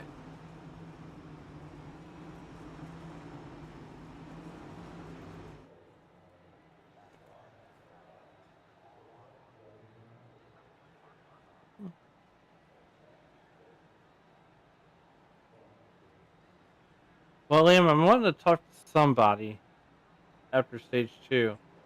Since we can't talk to our stage winner, maybe we can talk to Etienne Bichet after he does his pit stop here.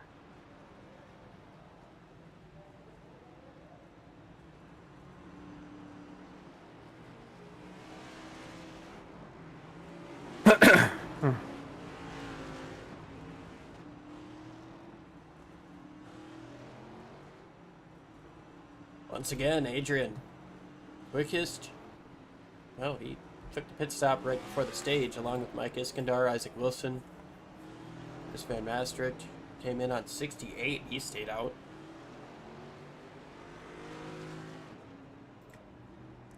Etienne Boucher, though, he won the race off of pit road. He's going to be in front of Alex Arielson. I tell you what, both of these guys have been stupid fast all day. Now that we've got a different guy out front that we know is going to be about as, if not quicker, than the 8, what do we see here? How aggressive does Arielson get? We getting doubled up. We're going one more time. One more time. One more time. Well, unfortunately at short tracks we really don't have time to talk to people, but hopefully we'll get to talk to Charles and Etienne Boucher after the race.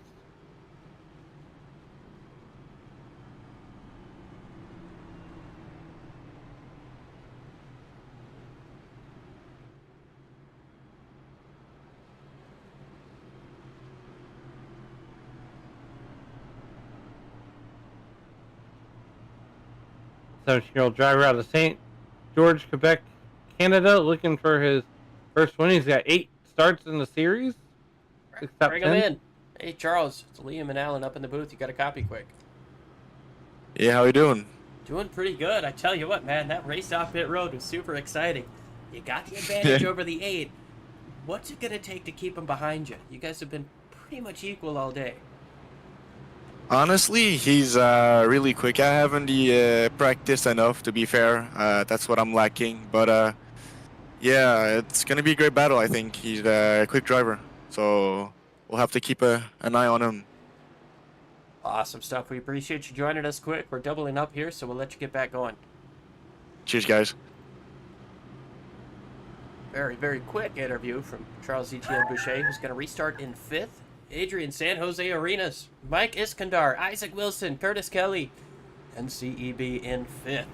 Alex Arielson, your dominant driver, restarts in 6th. We'll see how long it takes for him to get up to the front. Etienne Boucher and Curtis Kelly, both quicker on the pace lap there. And we've got everybody kind of moving around. Adrian San Jose Arenas. I like the inside line, and I think he's going to get up to the jump here in the restart zone as we are bringing the field down to the inside restart zone. Arenas gets the jump as Iskander did not take off, and they're down and away. Iskander way up the racetrack, falling back. Here comes Boucher, up to 2nd position. We are 3 wide coming Caution down is the out. back Trouble straightaway. at the back. Oh, Rhea Ferris involved. and it looks like Van Matrix also caught up in there too.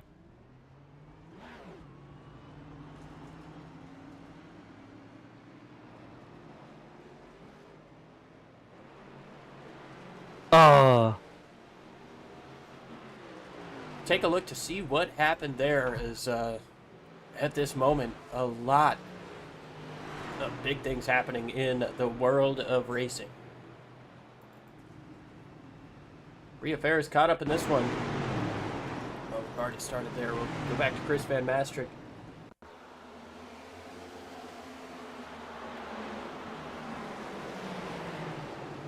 Oh, they're already wrecking up in front. Rosa Laszlo looks to be the first one caught up there.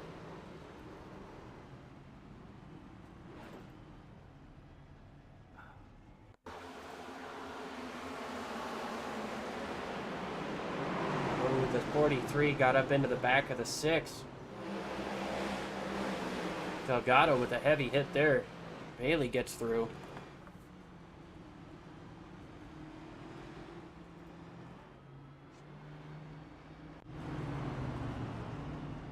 it's a tough break for Rhea Ferris. The one of the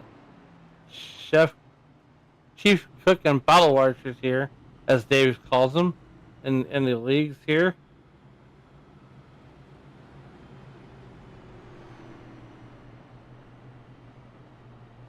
Seven gets the wave around there. Jack Yagerman. Come back around. Dalton Steele, Andrew Miller, Jeff Weimer, Chris Van Mastricht in the pits, along with Shane Posey and Shane Griffin, who are both taking extended pit stops for damage.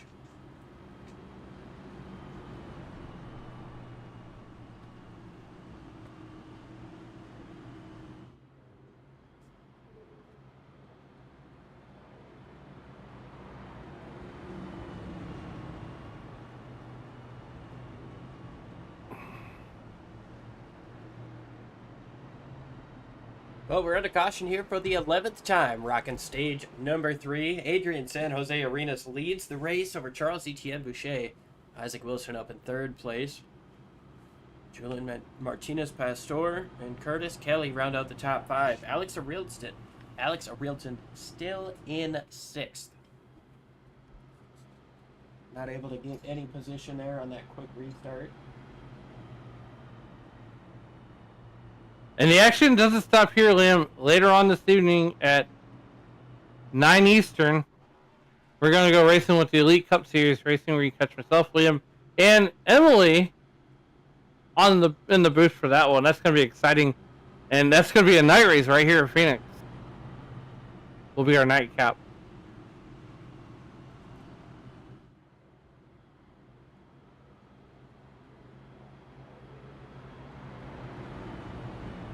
As last week we got to witness an exciting finish at Las Vegas with that series, and I expect nothing but the best.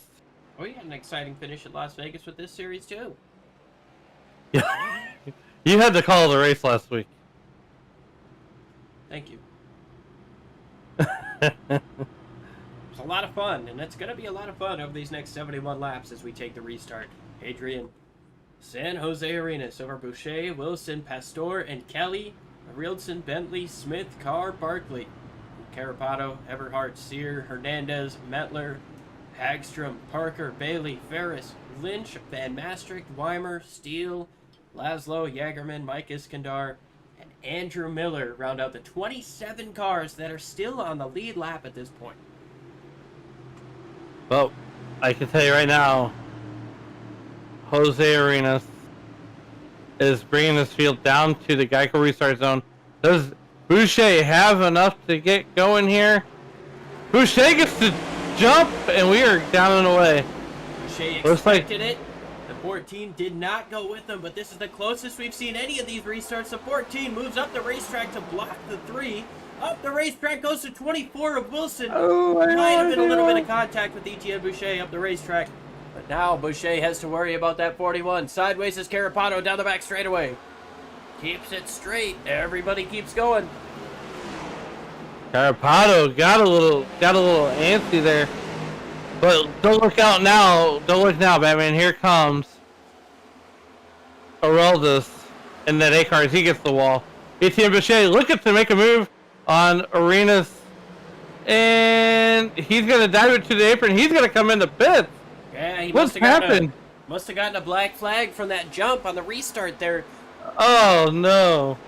So a tough break here, and now Julian Martinez Pastor sits in 2nd place. He's got fresher tires by about 13 laps over your race leader, San Jose Arenas. There's smoke down the back straightaway, which leads me to believe that there was an incident that we missed. I'll look back here on the video board to see.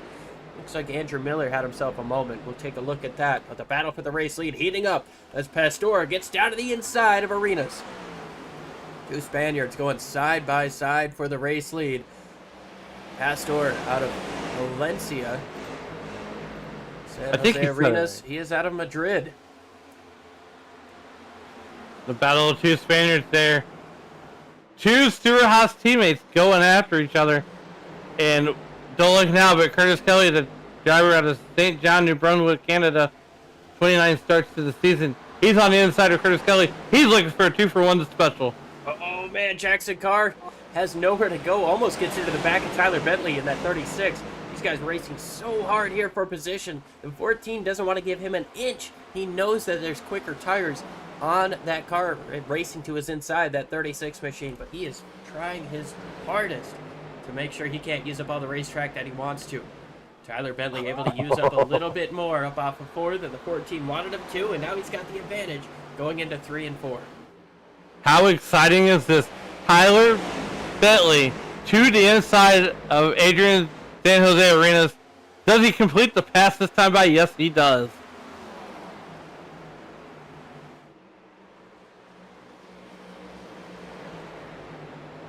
And he's got his eyes set on Julian Martinez Pastor as he completed the pass on Arenas. Jackson Carr looking to make the same pass on Arenas. And here comes Alex Arilton. he's in line right now behind Arenas, trying to figure out how to get around him. And Liam, this is the first time that Arilton has not led this race here today. Rielson has been the quickest guy all day. He's been able to get out to gaps for the race lead. Right now, he's working through traffic. He's in 4th place. He's still got a couple of cars to get through before he gets back up to the front. Meanwhile, Julian Martinez Pastor has a mirror full of Tyler Bentley, who started at the back of the pack here today. Tyler Bentley. He's looking for the inside, and he's looking for his first win. How cool would it be, Liam, if Tyler Bentley were to pull this off and get his first win in his first start? It's technically his second start. He hasn't raced with us for well over a year, though, so it's definitely not a familiar sight to see him up front. But he's doing a great job sitting here in 2nd place, staying within a quarter second of your race leader, Pastor. Bentley, so far, it's been something fun to watch. I think he's just biding his time right there, learning what he can from Pastor, and maybe try to go after him in the closing stages of the race. But here comes Jackson Carr. He's closing in on Pastor and Bentley pretty quick. He's doing what he can. Jackson Carr, he's got a little bit of a wrinkle on that front end. He's doing a real good job of keeping that car straight, keeping it steady. Driver out of Des Moines, Iowa, very, very disciplined. With 34 starts, he's got 8 wins in the series.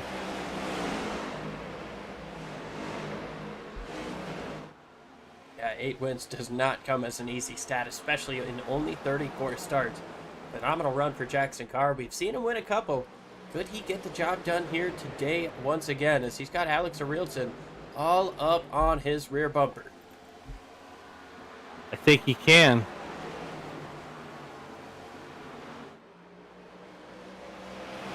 60 laps to go as they cross the line. Pastor still has 0.2 of a second over Tyler Bentley. 3rd place, Jackson Carr, another 0.2 back, and Alex Arilton just trying to figure out where to go. He's been the dominant car all day. He's led almost 100 laps on the day. Unfamiliar territory for Alex Arilton, as he's not been in a lot of traffic all day. As Liam mentioned, he's been out front all day. He's been able to pick and choose the lines. Now he's got to go where the cars aren't. Where does this car work better at, Liam? We're going to find out. Here's a replay of the Andrew Miller incident. We saw that smoke on the front straightaway. Was able to keep it straight, but a big-time sideways moment there out of Andrew Miller. That cost him a ton of spots as he runs 23rd right now. But to your point, Alan, where does he run? I don't think he changes a thing up. I think he continues to run where he's run all day. He's had lap cars in front of him, so he knows how dirty air is going to affect his car. The only difference is that the closing rate's going to be a little different on these guys. He's been a middle of the top guy through turns 1 and 2 and running right on the bottom through 3 and 4. And that's kind of what we've been seeing him do since the restart. I think he's kind of in a if it ain't broke, don't fix it type of mode. Probably anticipating another caution and another chance to get up front and make some passes. And I would anticipate, we got a little over 57 to go. I would anticipate to see a green flag pit stop too. It is definitely possible. This guy's been running basically since the stage restart. About 10 laps after the stage restart. Here comes Rilton, making a move. Looking down on the inside of Jackson Carr, but Carr fires it up on the top side. He's able to gap him. Can't quite make the pass.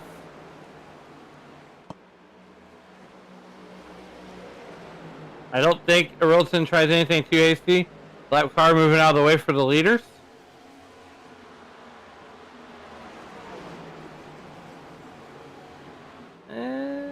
Oh, we got a car into the wall there, and the dog leg gets the lap car.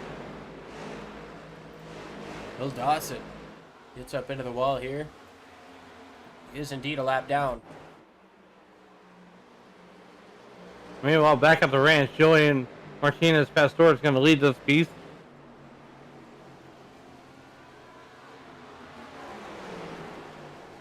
Tyler Bailey looking to make a move on Pastor. Thought better of it coming to the trial.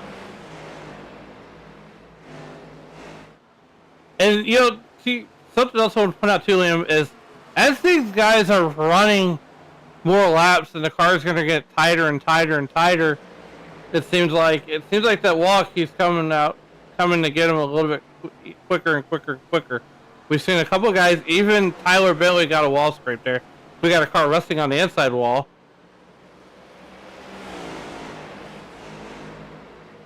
Try to take a look and see who that is. Looks like Jerry Parker was the one on the inside. He has jumped to the pit lane off of the racetrack. We stay green. We do. 52 laps to go here, Liam. And I would imagine with 60% fuel, I would imagine lap 165 would be the stop. That would be about the perfect time to throw it to a 50-50 split.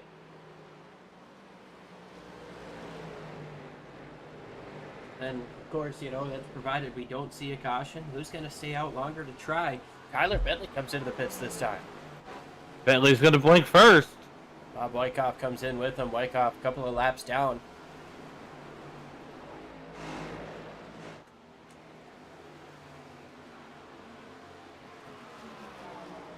Then you got to wonder, is Pastor in fuel saving mode to get the longer run to get closer to the finish? Who knows? This battle for second heating up, though. Jackson Carr just got up into the wall, coming up off of 2. Tyler Bentley from second place coming into the pits.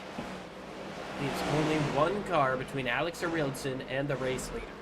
Rhea Ferris just in front of your race leader now, trying to prevent herself from going a lap down. A little bit of right front damage after the incident she was involved in earlier. Less than 50 laps to go. Going to be 49 for Pastor when he crosses the start-finish line. Rhea Ferris gives plenty of space, not going to put up a fight. All the way up to the top is the 12. It's going to put her 1 lap down. Tyler Bentley back onto the racetrack. We'll take a look at what his lap times have been looking like. Across the line this time around.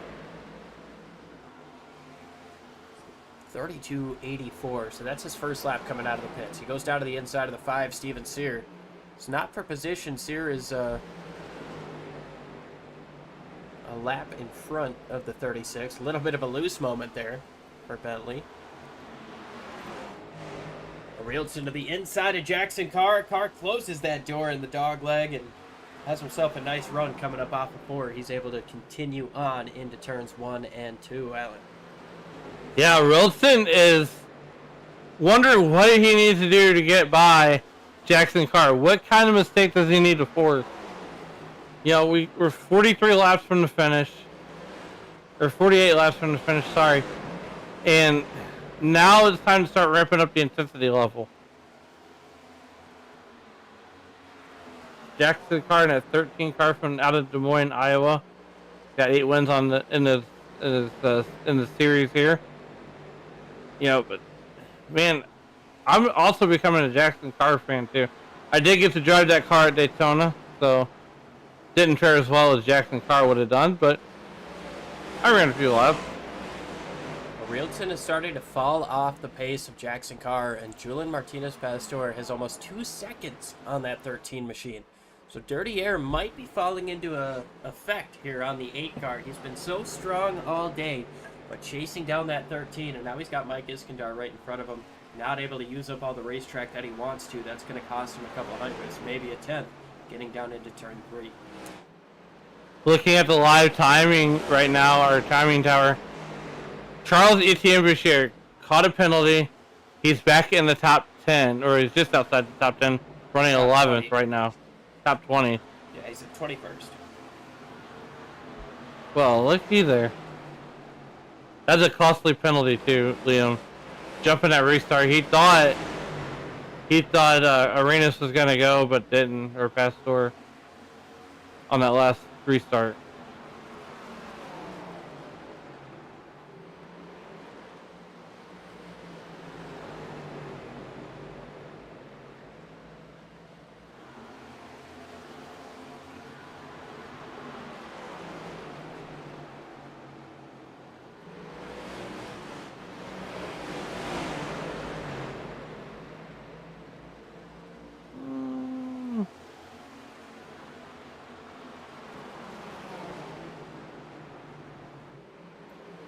See Charles Etienne Boucher there. He's working behind the 11 machine. Again, you know, Etienne, he's a lap down after that costly penalty. Up the racetrack goes to 31. Robert Lynch Jr., and that is actually going to be a pass for position. Boucher is able to get around the 31 and into the top 20, but that 31 does not look good right now. No, that 31 does not look good. That 31 car looks thick.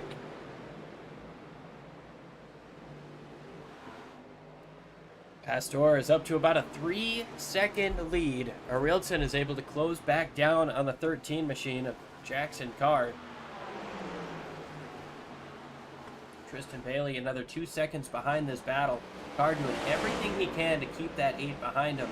I tell you what, Alex Arielson is looking strong. He's got a run coming up off of the corner. He peeks to the outside. Carr doesn't let him take it. That's going to bring Arielson down to the bottom. What kind of a run can he work through the middle of the corner? He's almost clear coming up through the middle. Little bit loose up on the bottom, but they're still side by side. Down the back straightaway, getting down into turn number 3. Arielson gonna make the move on Jackson Carr as he's gonna slide up the racetrack and shut the door. Nope, Isaac not Wilson this time. into the pits, making another green flag pit stop. With that being said, we're going to go ahead and step aside a little side by side so we can be back with you for the main portion of green flag pit stops.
Back live and under caution here. Green flag pit stops not going to happen. We'll show you what happened to bring out the caution here for the 12th time today.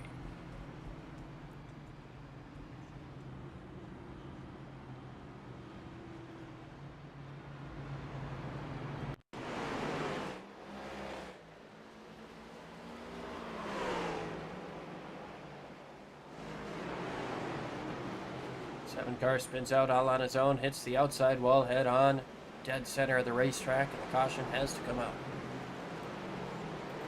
It's going to take away the green flag pit stops that we were hoping to see. Everybody else has already come in here this last time around.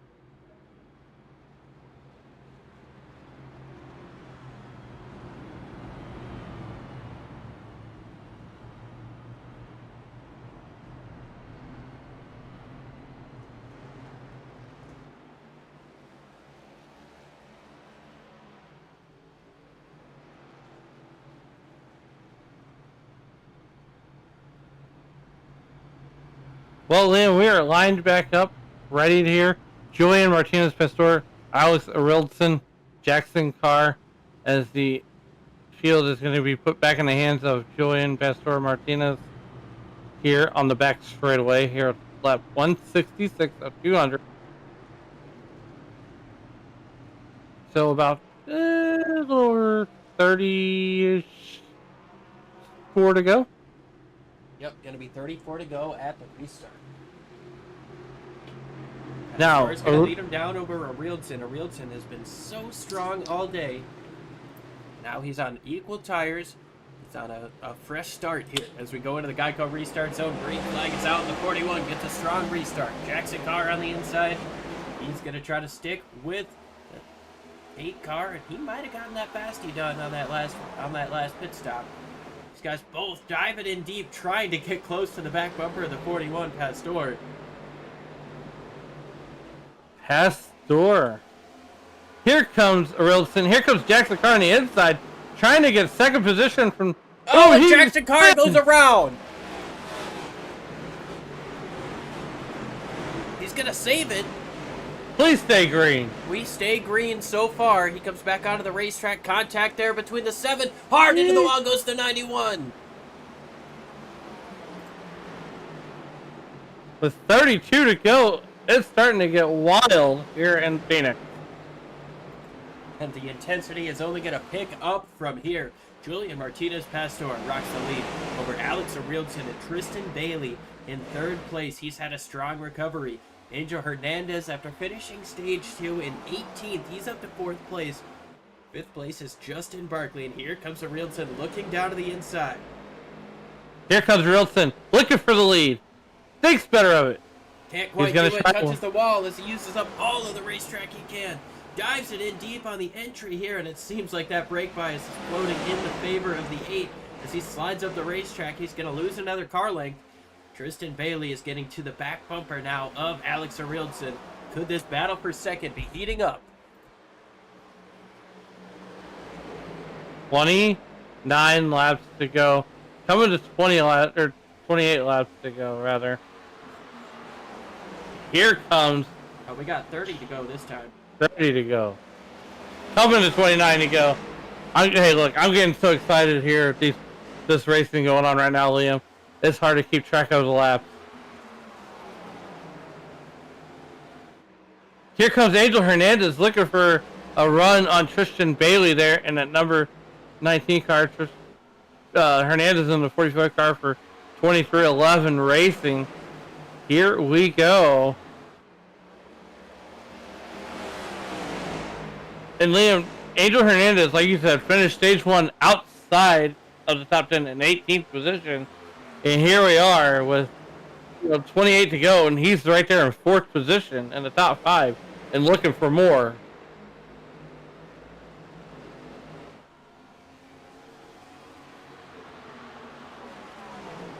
I mean, he might have been saving something for the end. Arildson gonna get another shot at Pastor.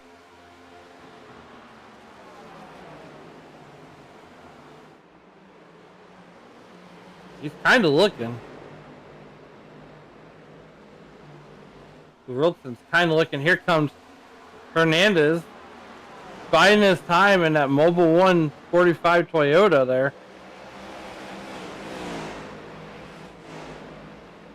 And he's steadily closing in, Liam. Getting closer and closer. Moving back up to the battle for the lead as here comes Arildson down to the inside, makes a big send as the 41 goes way wide on entry. Arildson going to try to stick with them here. Not quite able to. He's going to try to keep the nose looking to the inside. That's not enough as the caution has come out once again, this time for Dalton Steele and Isaac Wilson. Oh, wow, the 7.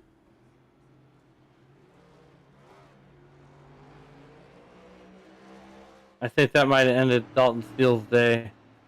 Think so. Not a good race for the defending race-winning car. Take a look to see what happened here. Wilson and Steele side by side.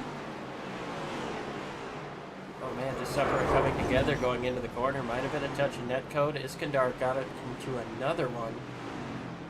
Really not a good day to be in that one car. Dude, there's the 7 car scraping the wall to avoid the calamity.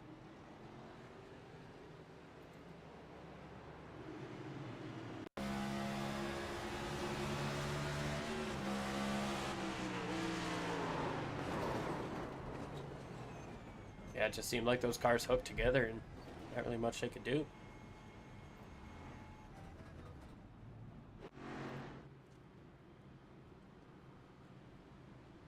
So you gotta wonder right now, Liam, does Angel Hernandez have anything for the top 3 drivers of Tristan Bailey, Alex Arilson, and Julian Martinez Pastor?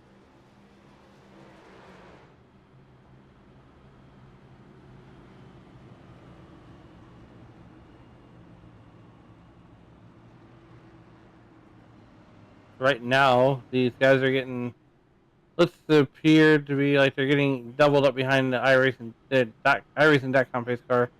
I think they're going to spin around one more time here with 24 to go. Angel Hernandez finished, like Liam said, finished outside of the top 10 at the end of stage 1 and has been steadily Stage climbing. Sorry, Alan, I gotta correct you. He Stage got 2. himself some points in stage 1. I believe he got 3rd or 4th, but he was 1 spot in front of Charles Etienne Boucher. However, Man. Boucher was able to finish 3rd in stage number 2, while Angel Hernandez was out of the points. So just a few more swing in the way of the 3 car. Right now, Angel Hernandez sits in 4th place. Etienne Boucher is in 8th place. So we're going to need a little bit more of a... Well, Etienne's going to need a little bit more of a swing here. Now Boucher's back in the top 10. As I'm jumping restarts here, and Liam's got to reel me back in. The action's been that exciting, Liam, that you just forget little things like that sometimes. Yeah, I don't blame you at all. This has been absolutely insane to watch all night. Now we're coming up to a restart with just under 25 to go. It should be, I believe, 22 or 23 when they take the green flag. Expecting It'll be the lights to go 22. off on the pace car this time. So it'll be 22 laps of green flag racing, we hope. Oh. Buckle up, buddy, because it's going to be a 22 lap shootout to the end. Store leads over Arilson, Tristan Bailey, Angel Hernandez, Justin Barkley, Adrian San Jose Arenas, Jeff Weimer, Charles Etienne Boucher, Steven Sear, Chris Smith in the top 10, and Michael Hagstrom, Chris Van Mastrick, Eduardo Carapato, Jackson Carr, Rosa Laszlo, Tyler Bentley, Jack Yegerman, Isaac Wilson, Andrew Miller rounds out the cars on the lead lap. 19 drivers on the lead lap, working the 13th caution, just finishing it up. Coming to the restart one more time here at Phoenix Raceway. As the iRacing.com pace car paid Julian Pastor going to bring it to the guys to restart zone, and he got the jump that Arilson has been getting all day long. Now Tristan Bailey, he's got a nose up in front of Arilson. Arilson stays strong up on the top side. Bailey gonna try to stay in there on the inside. Is he going to be able to? He's got a strong run coming through the middle of the corner, but that outside lane just stays strong enough for Arilson. They're nose to nose, door to door, getting into turns 3 and 4, and Bailey's gonna try to scoot forward. Does Bailey get win number 7 here in Phoenix, or does Arilson get by him and then set his sights on Pastor?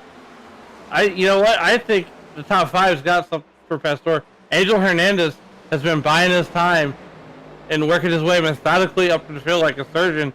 I still think Angel Hernandez has the car to beat here with Tristan 19 Bailey, to go. He nosed out front of the 8 car, getting off of turn 2, through 3 and 4. He's almost clear. Doesn't use up all the racetrack. He might have been able to clear him. It could have been dirty, but Alex Arilson staying strong on the top side. Bailey still with the nose out front. They slide together through turns 1 and 2. These guys able to continue on. Bailey slides a little bit more, and that's going to give Whoa. Rielson the run up on the top side. Bailey gets a little loose, but nonetheless, here comes Boucher. Where did he come from? He was a lap down after jumping to restart, and now he's battling for a top 5 position. Tristan Bailey still has the nose out in front of Alex Arielson. And again, you notice none of these guys are going down to the dog leg, down cutting it like they used to. We're not allowed to do that anymore. Alan brought that up. Robert Lynch Jr. has got himself an issue right now. He's around down the front straightaway. He's off the track. No caution yet. That 31 machine, he's going to get back going. Pastor holds on to the race lead. Tristan Bailey finally able to get clear for second. Uses up all the racetrack. Arielson going to try to cut down below, but not able to use that space. Now he is getting down into turns 1 and 2. He dives it in deep. Charles Etienne Boucher trying to follow, and Angel Hernandez in that 45 machine trying to stay strong up top. Here's Tristan Bailey up on the top side, though. Arielson now has his teammate of Etienne Boucher to worry about. And Bailey Etienne goes Boucher, wide. They're gonna make it 3 wide. 3 wide. Bailey goes wide. There's contact between teammates. There's contact between all three. Tristan Bailey goes around. He gets sideways. He's going to save it. Maybe no. Alex Arielson hard into the wall, but That's Jeff a Weimer caution. and the caution comes out. Oh man, we knew it was gonna happen, Liam. We knew it was gonna happen. Well, we knew that wasn't going to be our final caution of the day, but... Wow.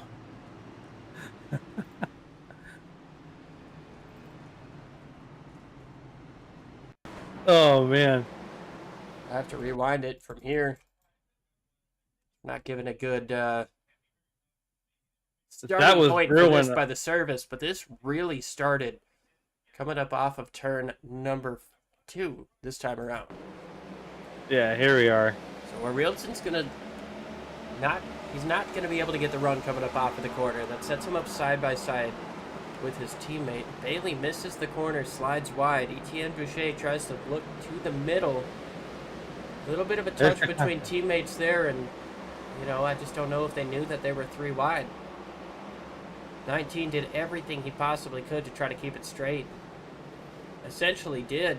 Arielson did as well, but that contact between Weimer and Arielson brings out the caution, with both guys getting hooked into the wall right in front of traffic. Seems like the admins might be trying a little bit more to focus on incidents like this after we've seen a few incidents at the beginning of the race where iRacing did not bring out the caution. This league runs on iRacing cautions, but I mean, when we have an incident like we saw with the 16 being stopped in the middle of the racetrack backwards for 20 seconds and somebody else gets caught up, it's tough, but you know, that's where you got to start getting people involved, and that's what the league has done. I commend that decision. I think it's a good call. Now we've got 15 laps to go. Pastor holds on to the race lead over Angel Hernandez, who was able to get around Etienne Boucher in all of that mess. We now have a new race.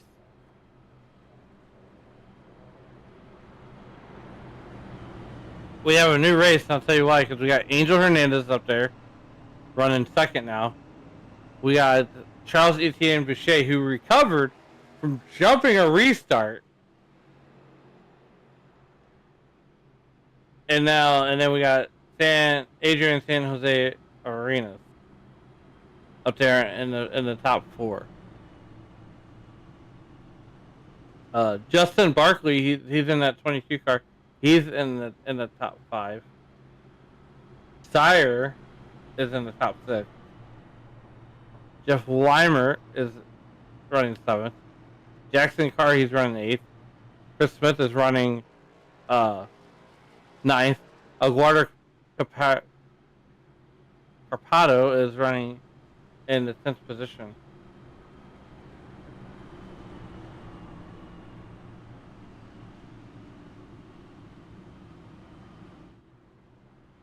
As we get doubled up behind the iRacing.com pace car here.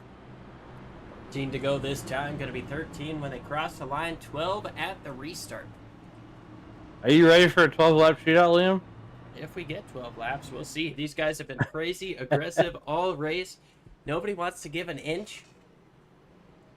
And that's what this package is made for. These restarts get crazy. And you got to wonder, does anybody have anything for Pastor?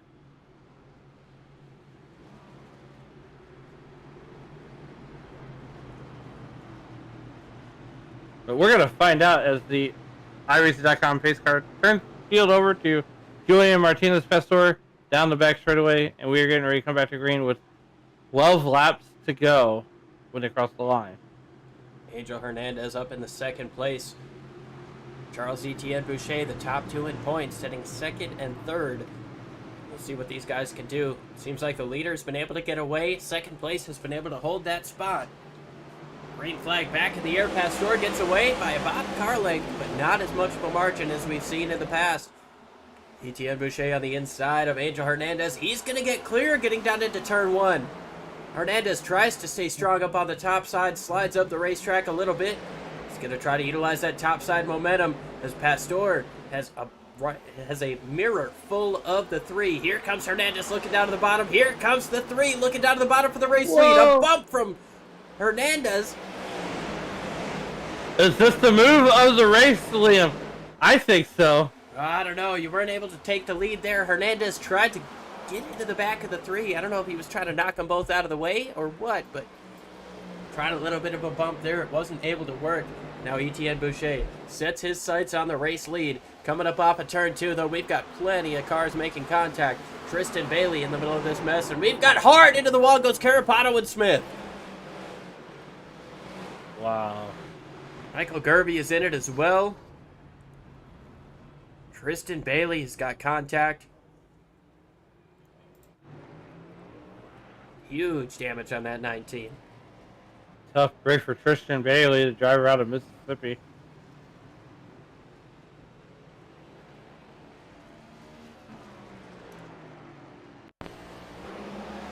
Let's take a look to see what happened to Carapato. Weimer and Carr making contact. Carapato checks up and Rosa Laszlo moves up trying to take that space in line.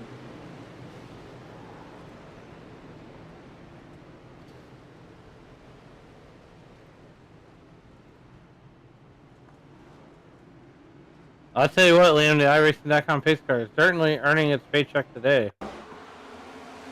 Might be the only one who's led more laps than Alex Arilton today. Phoenix, oh wow, that's a tough shot from Isaac Wilson. Oh, to put the 19 head on into the wall. And Phoenix it's conducive to these types of races. You know, I mean, the restarts get tough. How many times in the past, before they moved the start-finish line, have we seen these guys wad them up on restarts? In the NASCAR Cup Series, even. Single file, double file, you get one guy checking up at the wrong spot, you've only got so much space to work with. This could definitely be a chaotic type of racetrack, and these guys are really figuring it out here today, especially with the kind of midpoint we're seeing in the updates on the oval physics. Week 13 brought out some hefty updates at the beginning, and they've been working on patches and fixes throughout the course of the week, but these guys are making do with what they've got out here, and less than 10 laps to go. Astor is looking pretty strong.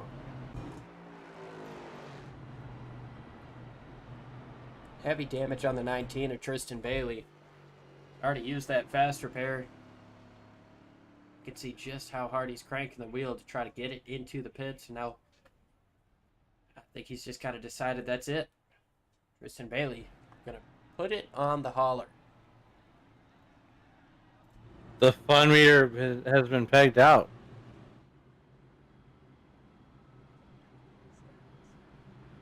You know who's having a lot of fun right now, Liam? And that's Julian Martinez Pastor there. He's led a bunch of laps. Not as many laps as Aroldis, though. Rilton is definitely going to take home the most laps led. It's unfortunately still in the pits getting some repairs done. Hopefully going to get back out of the racetrack. But with 8 laps to go, You're looking at some pretty limited time here. Working the 15th caution of the race here in the Sonoran 200. Lights are off on the pace car once again. Pastor on the inside. It's going to be Etienne Boucher on the outside. Angel Hernandez, Adrian San Jose Arenas, and Justin Barkley rounding out the top 5. Going to be 6 laps to go at the restart. Do they make it to the end? Do we see another caution flag? Are we going to get lucky with a little bit of extra action with overtime? Well, I can we're say the this lucky right now. ones. The drivers are not, but we would be.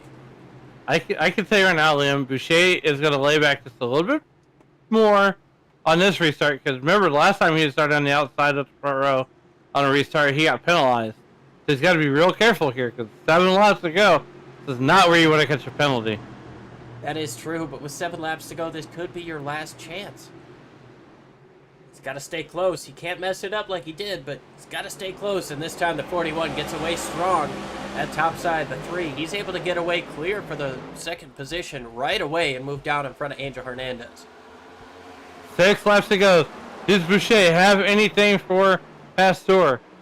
Is Weimer there? 4 wide. There goes Tyler Bentley to the inside. Jackson Carr gets turned sideways hard into the outside wall. We're still green for now. Chris Van Maastricht goes around. That's going to be yellow. Caution is out. Big crash down the back straightaway. Iskandar, Wyckoff. Carr is in it. Delgado. Traffic jam on I-10.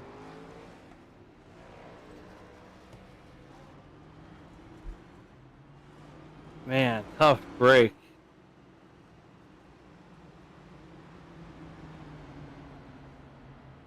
That means we're going overtime.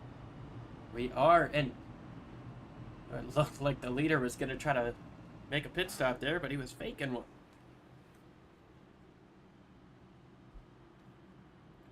That's still pump fake like they do in football, Liam. Yes, sir.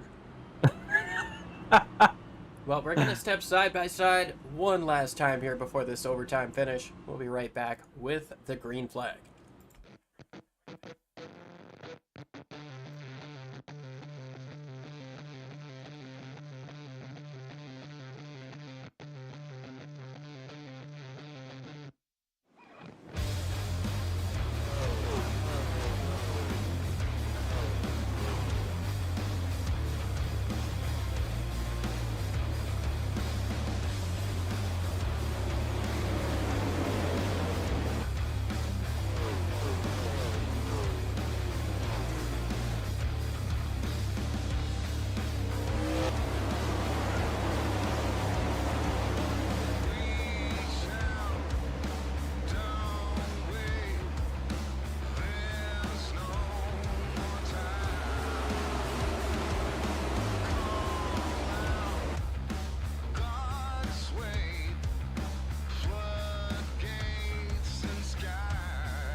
Back live here, coming to the restart. Overtime rules, which means if we make it to the white flag, this race is official. If they crash, we keep going. If we do not make it to the white flag before a crash happens and the caution comes out, we re-rack them, we restack them, we try it again.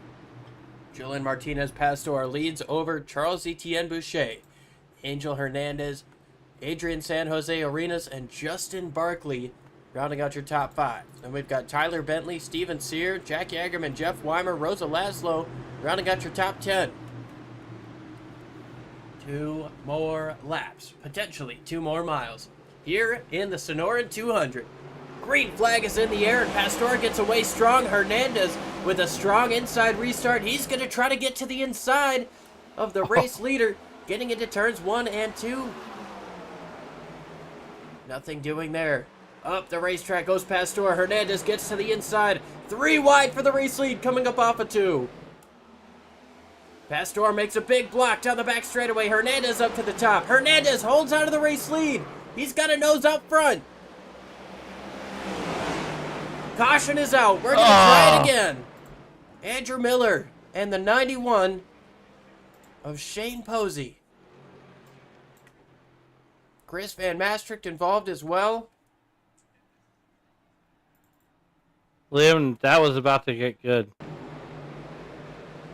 What a send we saw. Oh, Van Maastricht gets up into the wall, comes down into the 43. And this is what we talked about. This super narrow back straightaway. It used to be the front stretch. There's just nowhere to go when something happens in front of you. You've got walls on both sides of you.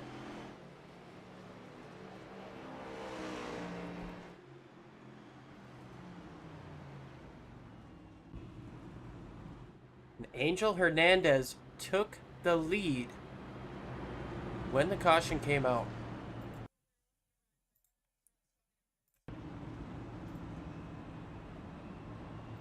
Well, the good news is we're going to have a Show you restart. the moment of caution.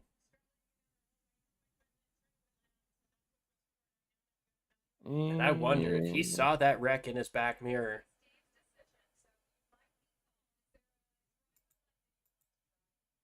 So we're still green at this point. The caution comes out there. 41 is obviously leading at that point, but the scoring loops are what we're worried about as we work any lap that's not the last. So right there,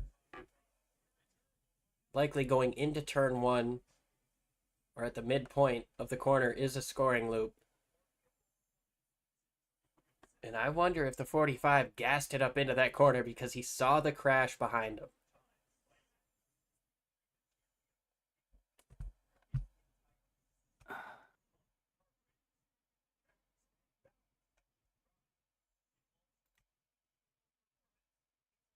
There's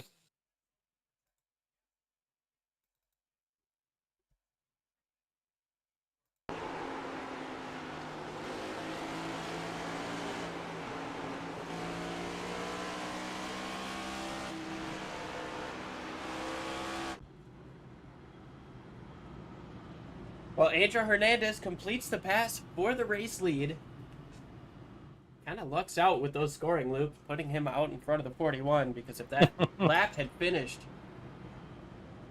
Pastor was out front by about a car length or 2. But again, based on where the scoring loops are on this racetrack, I'm not personally 100% sure where they are. But iRacing does everything that they possibly can to be as realistic to NASCAR. So they go by the scoring loops up until the last lap.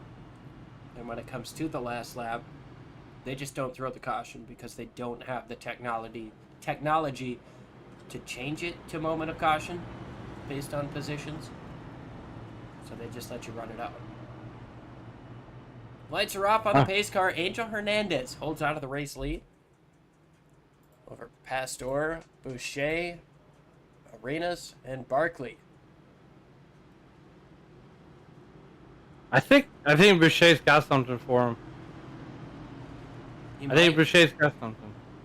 He's going to have to get a strong restart on the inside, similar to what we saw the 45 do that last time around. I don't think these 3 are done yet. I'd have to agree, as the pace car makes that hard left turn, and this is one of the longest waits that we have before the green flag. Look at how low everybody is on the inside. Everybody already thinking we got to protect the inside. That's where people are going to dive down. That's where I could get hit. That's where Boucher could take the lead. Going into turn 3, coming to the restart. Restart zone in the middle of turn 4. Green flag is out. Angel Hernandez went immediately. Get out to the early jump. Here comes Boucher. Slide job on the 41 car. And he's looking for Hernandez. Looking for the race lead, looking for the race win. They come up off of turn number 2. Hard into the wall. There's one in the back. Robert Lynch. Big time debris on the back straightaway, but we stay green. Angel Hernandez comes across to take the white. This is going to end. Can the 3 of Etienne Boucher get up there? Can Pastor get up there? He just put down one of the fastest laps, or fastest sectors. Here comes Boucher on the inside. He's got a nose there. Coming up off of the corner. Sideways is the 45. Boucher gets into him. Big crash down the front straightaway, but Angel Hernandez is able to get up off of the corner. Keep that wall contact to a minimum. He's going to win the race. Justin Barkley second. Jose Arenas in third, and they are crashing like crazy behind him. Fourth place is Steven Sear. Rosa Laszlo comes away in fifth. Rhea Ferris sneaks another top 10 away in sixth. Jack Yagerman, Chris Van Maastricht, Michael Hagstrom, and Jackson Carr rounding out the top 10. Oh, no. That was insane. From the white flag on. Actually, we're going to stay live while Angel Hernandez burns it down. And then we'll go ahead and show you that last lap while we talk with Angel.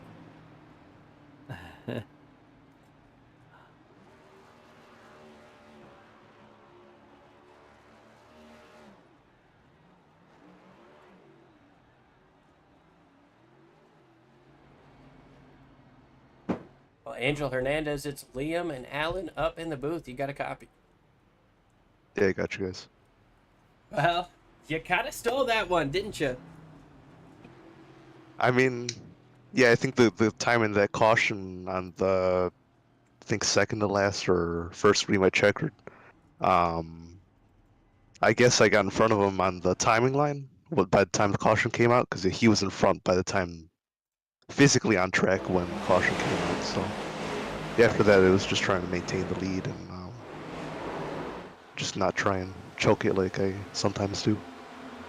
Well, and I almost wondered, did you see that crash happening in your mirror, and was that why you sent it so deep into the corner to take that race lead? Not really. I just sort of kept it up there. You're talking about the last lap, right? That last restart. Oh, I don't know. I forgot, honestly. Or that last caution when it came out, coming to the white. Yeah, I think I did. I just tried to edge it out there a little bit, try and push to the, I guess, yeah, for the lead by the time the caution came out. Because I knew I heard my teammates saying there was a wreck behind, so I was, yeah. Well, you threw together an awesome race. You weren't necessarily the dominant car of the day, but you stayed up front all day, and you got out front where it mattered. Is there anybody you want to thank for such a strong run here today and increasing that points lead once again? Yeah, all my teammates in the JGR chats, Shane Griffin, Andrew Miller, Tristan was in. He was in here. He got wrecked just a little bit before. Yeah, all those guys. Well, awesome stuff, Angel. Congratulations on the win. Congrats on padding that points lead once again, and we'll hopefully be talking to you again next week. I think, guys. Justin, Alan, and Liam up in the SRM booth. How you doing? Good. How you guys doing? Bring home P2, man. That's a wild finish. What is your perspective on that wild finish? Yeah, I really thought I was going to get taken out there at the end. The whole end of the race was wild. I just managed to avoid the wrecks and finish P2. Oh look, man, what a strong run! Brought home, sporting the Hunts Brothers pizza car. So, what's your mindset going through the rest of the season? I'm gonna keep doing the best I can. Try to get a win somewhere so I can attempt to make it to the playoffs since I missed one race or two. All right, is there anybody that you would like to thank to help get you here tonight? Well, just shout out to my Penske Racing teammates and the Ford Alliances that help us out every week. All right, Justin. Well, we're gonna go ahead and get you out of here so you can celebrate with your team. Congratulations on the P2 finish. Thank you guys. Have a good night.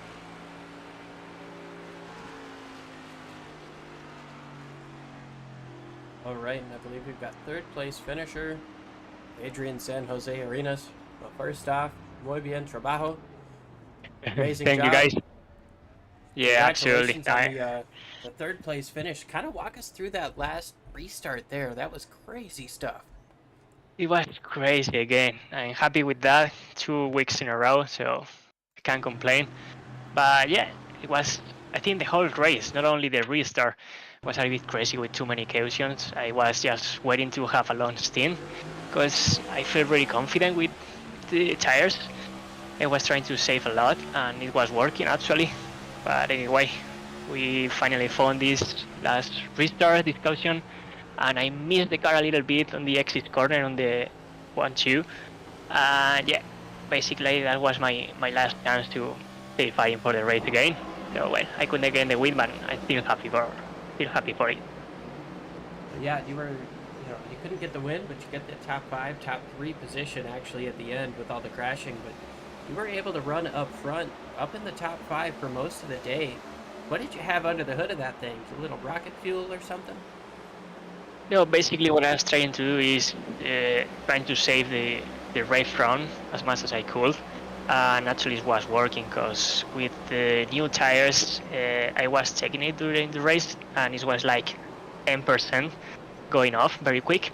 But after that, it was maintaining the same pace with 2-3%. So I think that was the key during this race with the track temperature. Yeah, pretty much that's what I was trying to do. Keep my tires as fresh as I could, especially with that caution, too many caution that were coming up. And that helped me a little bit to just not change my tires. That's what I did actually indeed during the first and second stage. I didn't change my tires and I could keep it with, I think it was 79-80% of it after 109 laps. So yeah, basically that was the key of my race today. Yeah, you definitely did an excellent job of saving your stuff, and it showed up at the end. Before we let you go, is there anybody you want to give a shout out to or thank for such a strong run here today?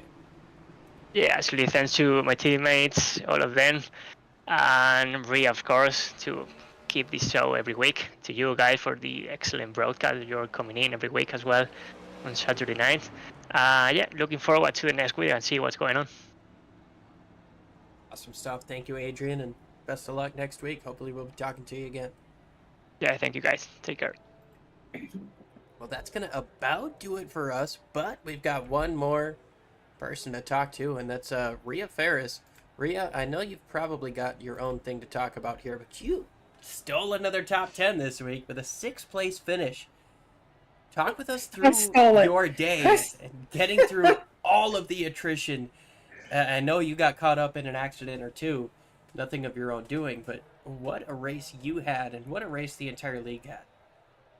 Yeah, and the couple little fender benders were just really that. I didn't even use my fast repair. Somehow we ended up with a fast repair that we were not supposed to have, and I actually never even had to use it. It was just really low speed fender benders out there. I just tried to stay out of the way. I know I was in the way when it came to restarts, and I just tried to kind of let off the gas really instead of going full throttle, except for the last 2 restarts, because last 2 restarts, obviously we're trying to race to the white flag and actually make it count. And that's exactly what I did in the 12 cars. I actually raced those last couple of restarts, but during the actual, race before overtime, I just let everybody kind of go out and race their own show. I didn't have anything for them tonight. I just held in the back and just stayed out of trouble. And I got really, really lucky. It was just no skill, just all luck there at the end. A bunch of cars took themselves out on that last lap, and I just kind of weaved in and out and dodged them, and I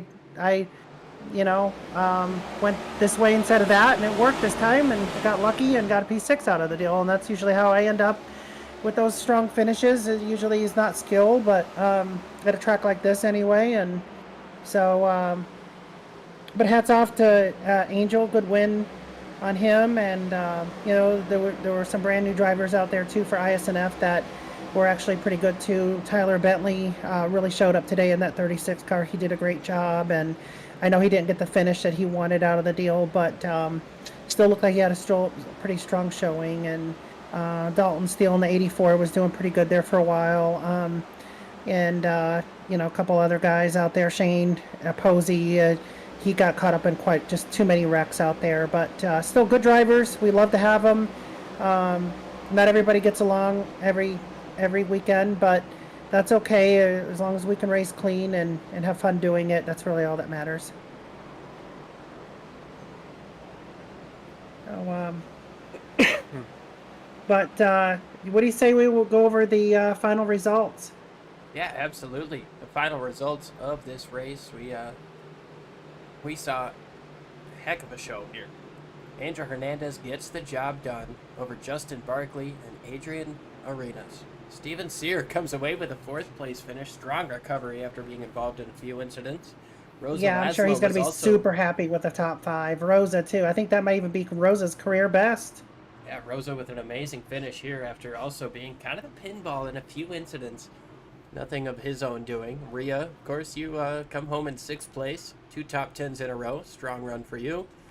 Jack Jagerman, our resident paint scheme designer, comes home in 7th. Chris Van Maastricht, Michael Hagstrom, and Jackson Carr round out our top 10.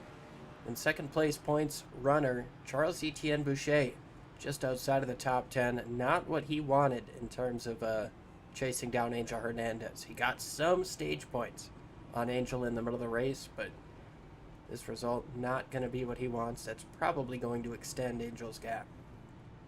Jeff Weimer comes home in 12th. Julian Pastor, after leading a ton after a last lap crash, comes home in 13th. Andrew Miller, 14th. And Tyler Bentley rounds out the drivers on the lead lap. Now we get into the point where... Yeah, the lapper cars. I'll take over on those. Eduardo Carapado. What I was going to say is these guys had more eventful days than mostly anybody, and with everybody having an eventful day. Like the late Tony Trapasso would say at this point, everyone on this list here is just a day they just as soon forget. Eduardo Carapado brings it home 16th. Robert Lynch Jr. 17th. Mike Iskandar, he just cannot catch a break. P18 for him. Michael Everhart and his ISNF debut brings it home 19th in that 71 machine. Delgado, he had something there for him at some point during the race, and again just got caught up in too many wrecks there. Bob Wyckoff, the hometown hero, 21st, finishes 7 laps down. Not the night he was looking for either. Isaac Wilson, 12 laps down in that 24 car, brings it home 22nd. Shane Griffin, 23rd. Tristan Bailey, one of the favorites to come out and get the win tonight, a former winner here at Phoenix, 15 laps down, 24th position. Chris Smith, 25th, 17 laps down in that 21 machine. He actually was in the top 10 most of the night, got some stage points early on. Former SRM broadcaster Matt Metler, 26th, John Hopley, 27th. Alex Arildson led 104 laps tonight, guys, in that number 8 car, filling for Franz Brettschneider, 28th position. That's just so sad because, he was up there all night long. Shane Posey gets a big headache as well for 29th, and Michael Gervey, 30th, if you want to take it from there. Yeah, 31st, we had Dalton Steele, another debutant here, taking over the 84 machine that won last week.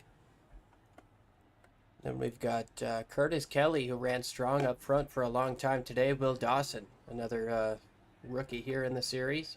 Jerry Parker, Brian Treadwell, Brian Chu, Cowie Gomez, Robert Rowe, Jared McCauley, Jason Ricketts, Larry Fairman, and Charles Robertson, who was the first, unfortunately, to DNF from this race. So that's going to be our results. But Rhea, I got to put you on the spot. There was an incident during the race where I believe Christian Delgado was stopped on the racetrack for an extended period of time, and somebody ended up running into him. I don't know. I'm still yet to try to figure out why or how that happened. We'll start there. Secondly, the car that hit him will get a ARCA brake penalty for that. Steven Sear, the driver of the number 5 machine, he is the review admin, and he has a really tough job on Sundays and Mondays going over the races. And he goes lap by lap, car by car, incident by incident, and really narrows it down to who was at fault, gets in the cockpit with them, looks at different angles, and approaches it with an unbiased mindset. And Stephen, one of my personal friends, I trust him to even run the league if something were to happen to me. I mean, he would be the one that would take it over. I don't think he wants the full headache. He already gets enough headaches during review time, but I get the stress and pressure of building the sessions and everything leading up to and through race day. He takes care of everything when it comes to the aftermath, everything that's afterwards. So he has to clean up all the messes. And so building it is one thing, and tearing it back down is another, and cleaning up the messes are also another. So my hat's off to my admin team, Steve, Chris, Franz, all you guys. I do appreciate all the hard work that you put into this week in, week out. I know that you guys lose sleep over this deal and get stressed and everything unwanted. We try to have fun out here, though, when it comes race day. But when it comes to that specific incident, though, just to answer your question, it will be reviewed, and there will be a penalty probably assessed to that, depending on the severity of the situation. But overall, the points are going to get shook up just once again. We're going to have to see. I know Angel definitely extends his lead, but pretty happy for Team Penske getting P2 there, and P6 here for the night. So did a pretty good job. A couple Alliance cars also up there in the top 15. So overall, pretty good night here for Ford, and even though a Toyota won, but I think the points are going to be interesting to see. Yeah, we'll definitely have to see how they play out. Rhea, we can't thank you enough for joining us on the pre-race and in our post-race show. This is going to about do it for us here on Sim Racing Media. I'm Liam Ervig for Alan Bergen, and also Rhea Ferris. It's been a blast. Can't thank you enough. I suck at ending these things, but, well, have a good night, and when you walk through the streets of life, please don't play in traffic. Thanks, guys.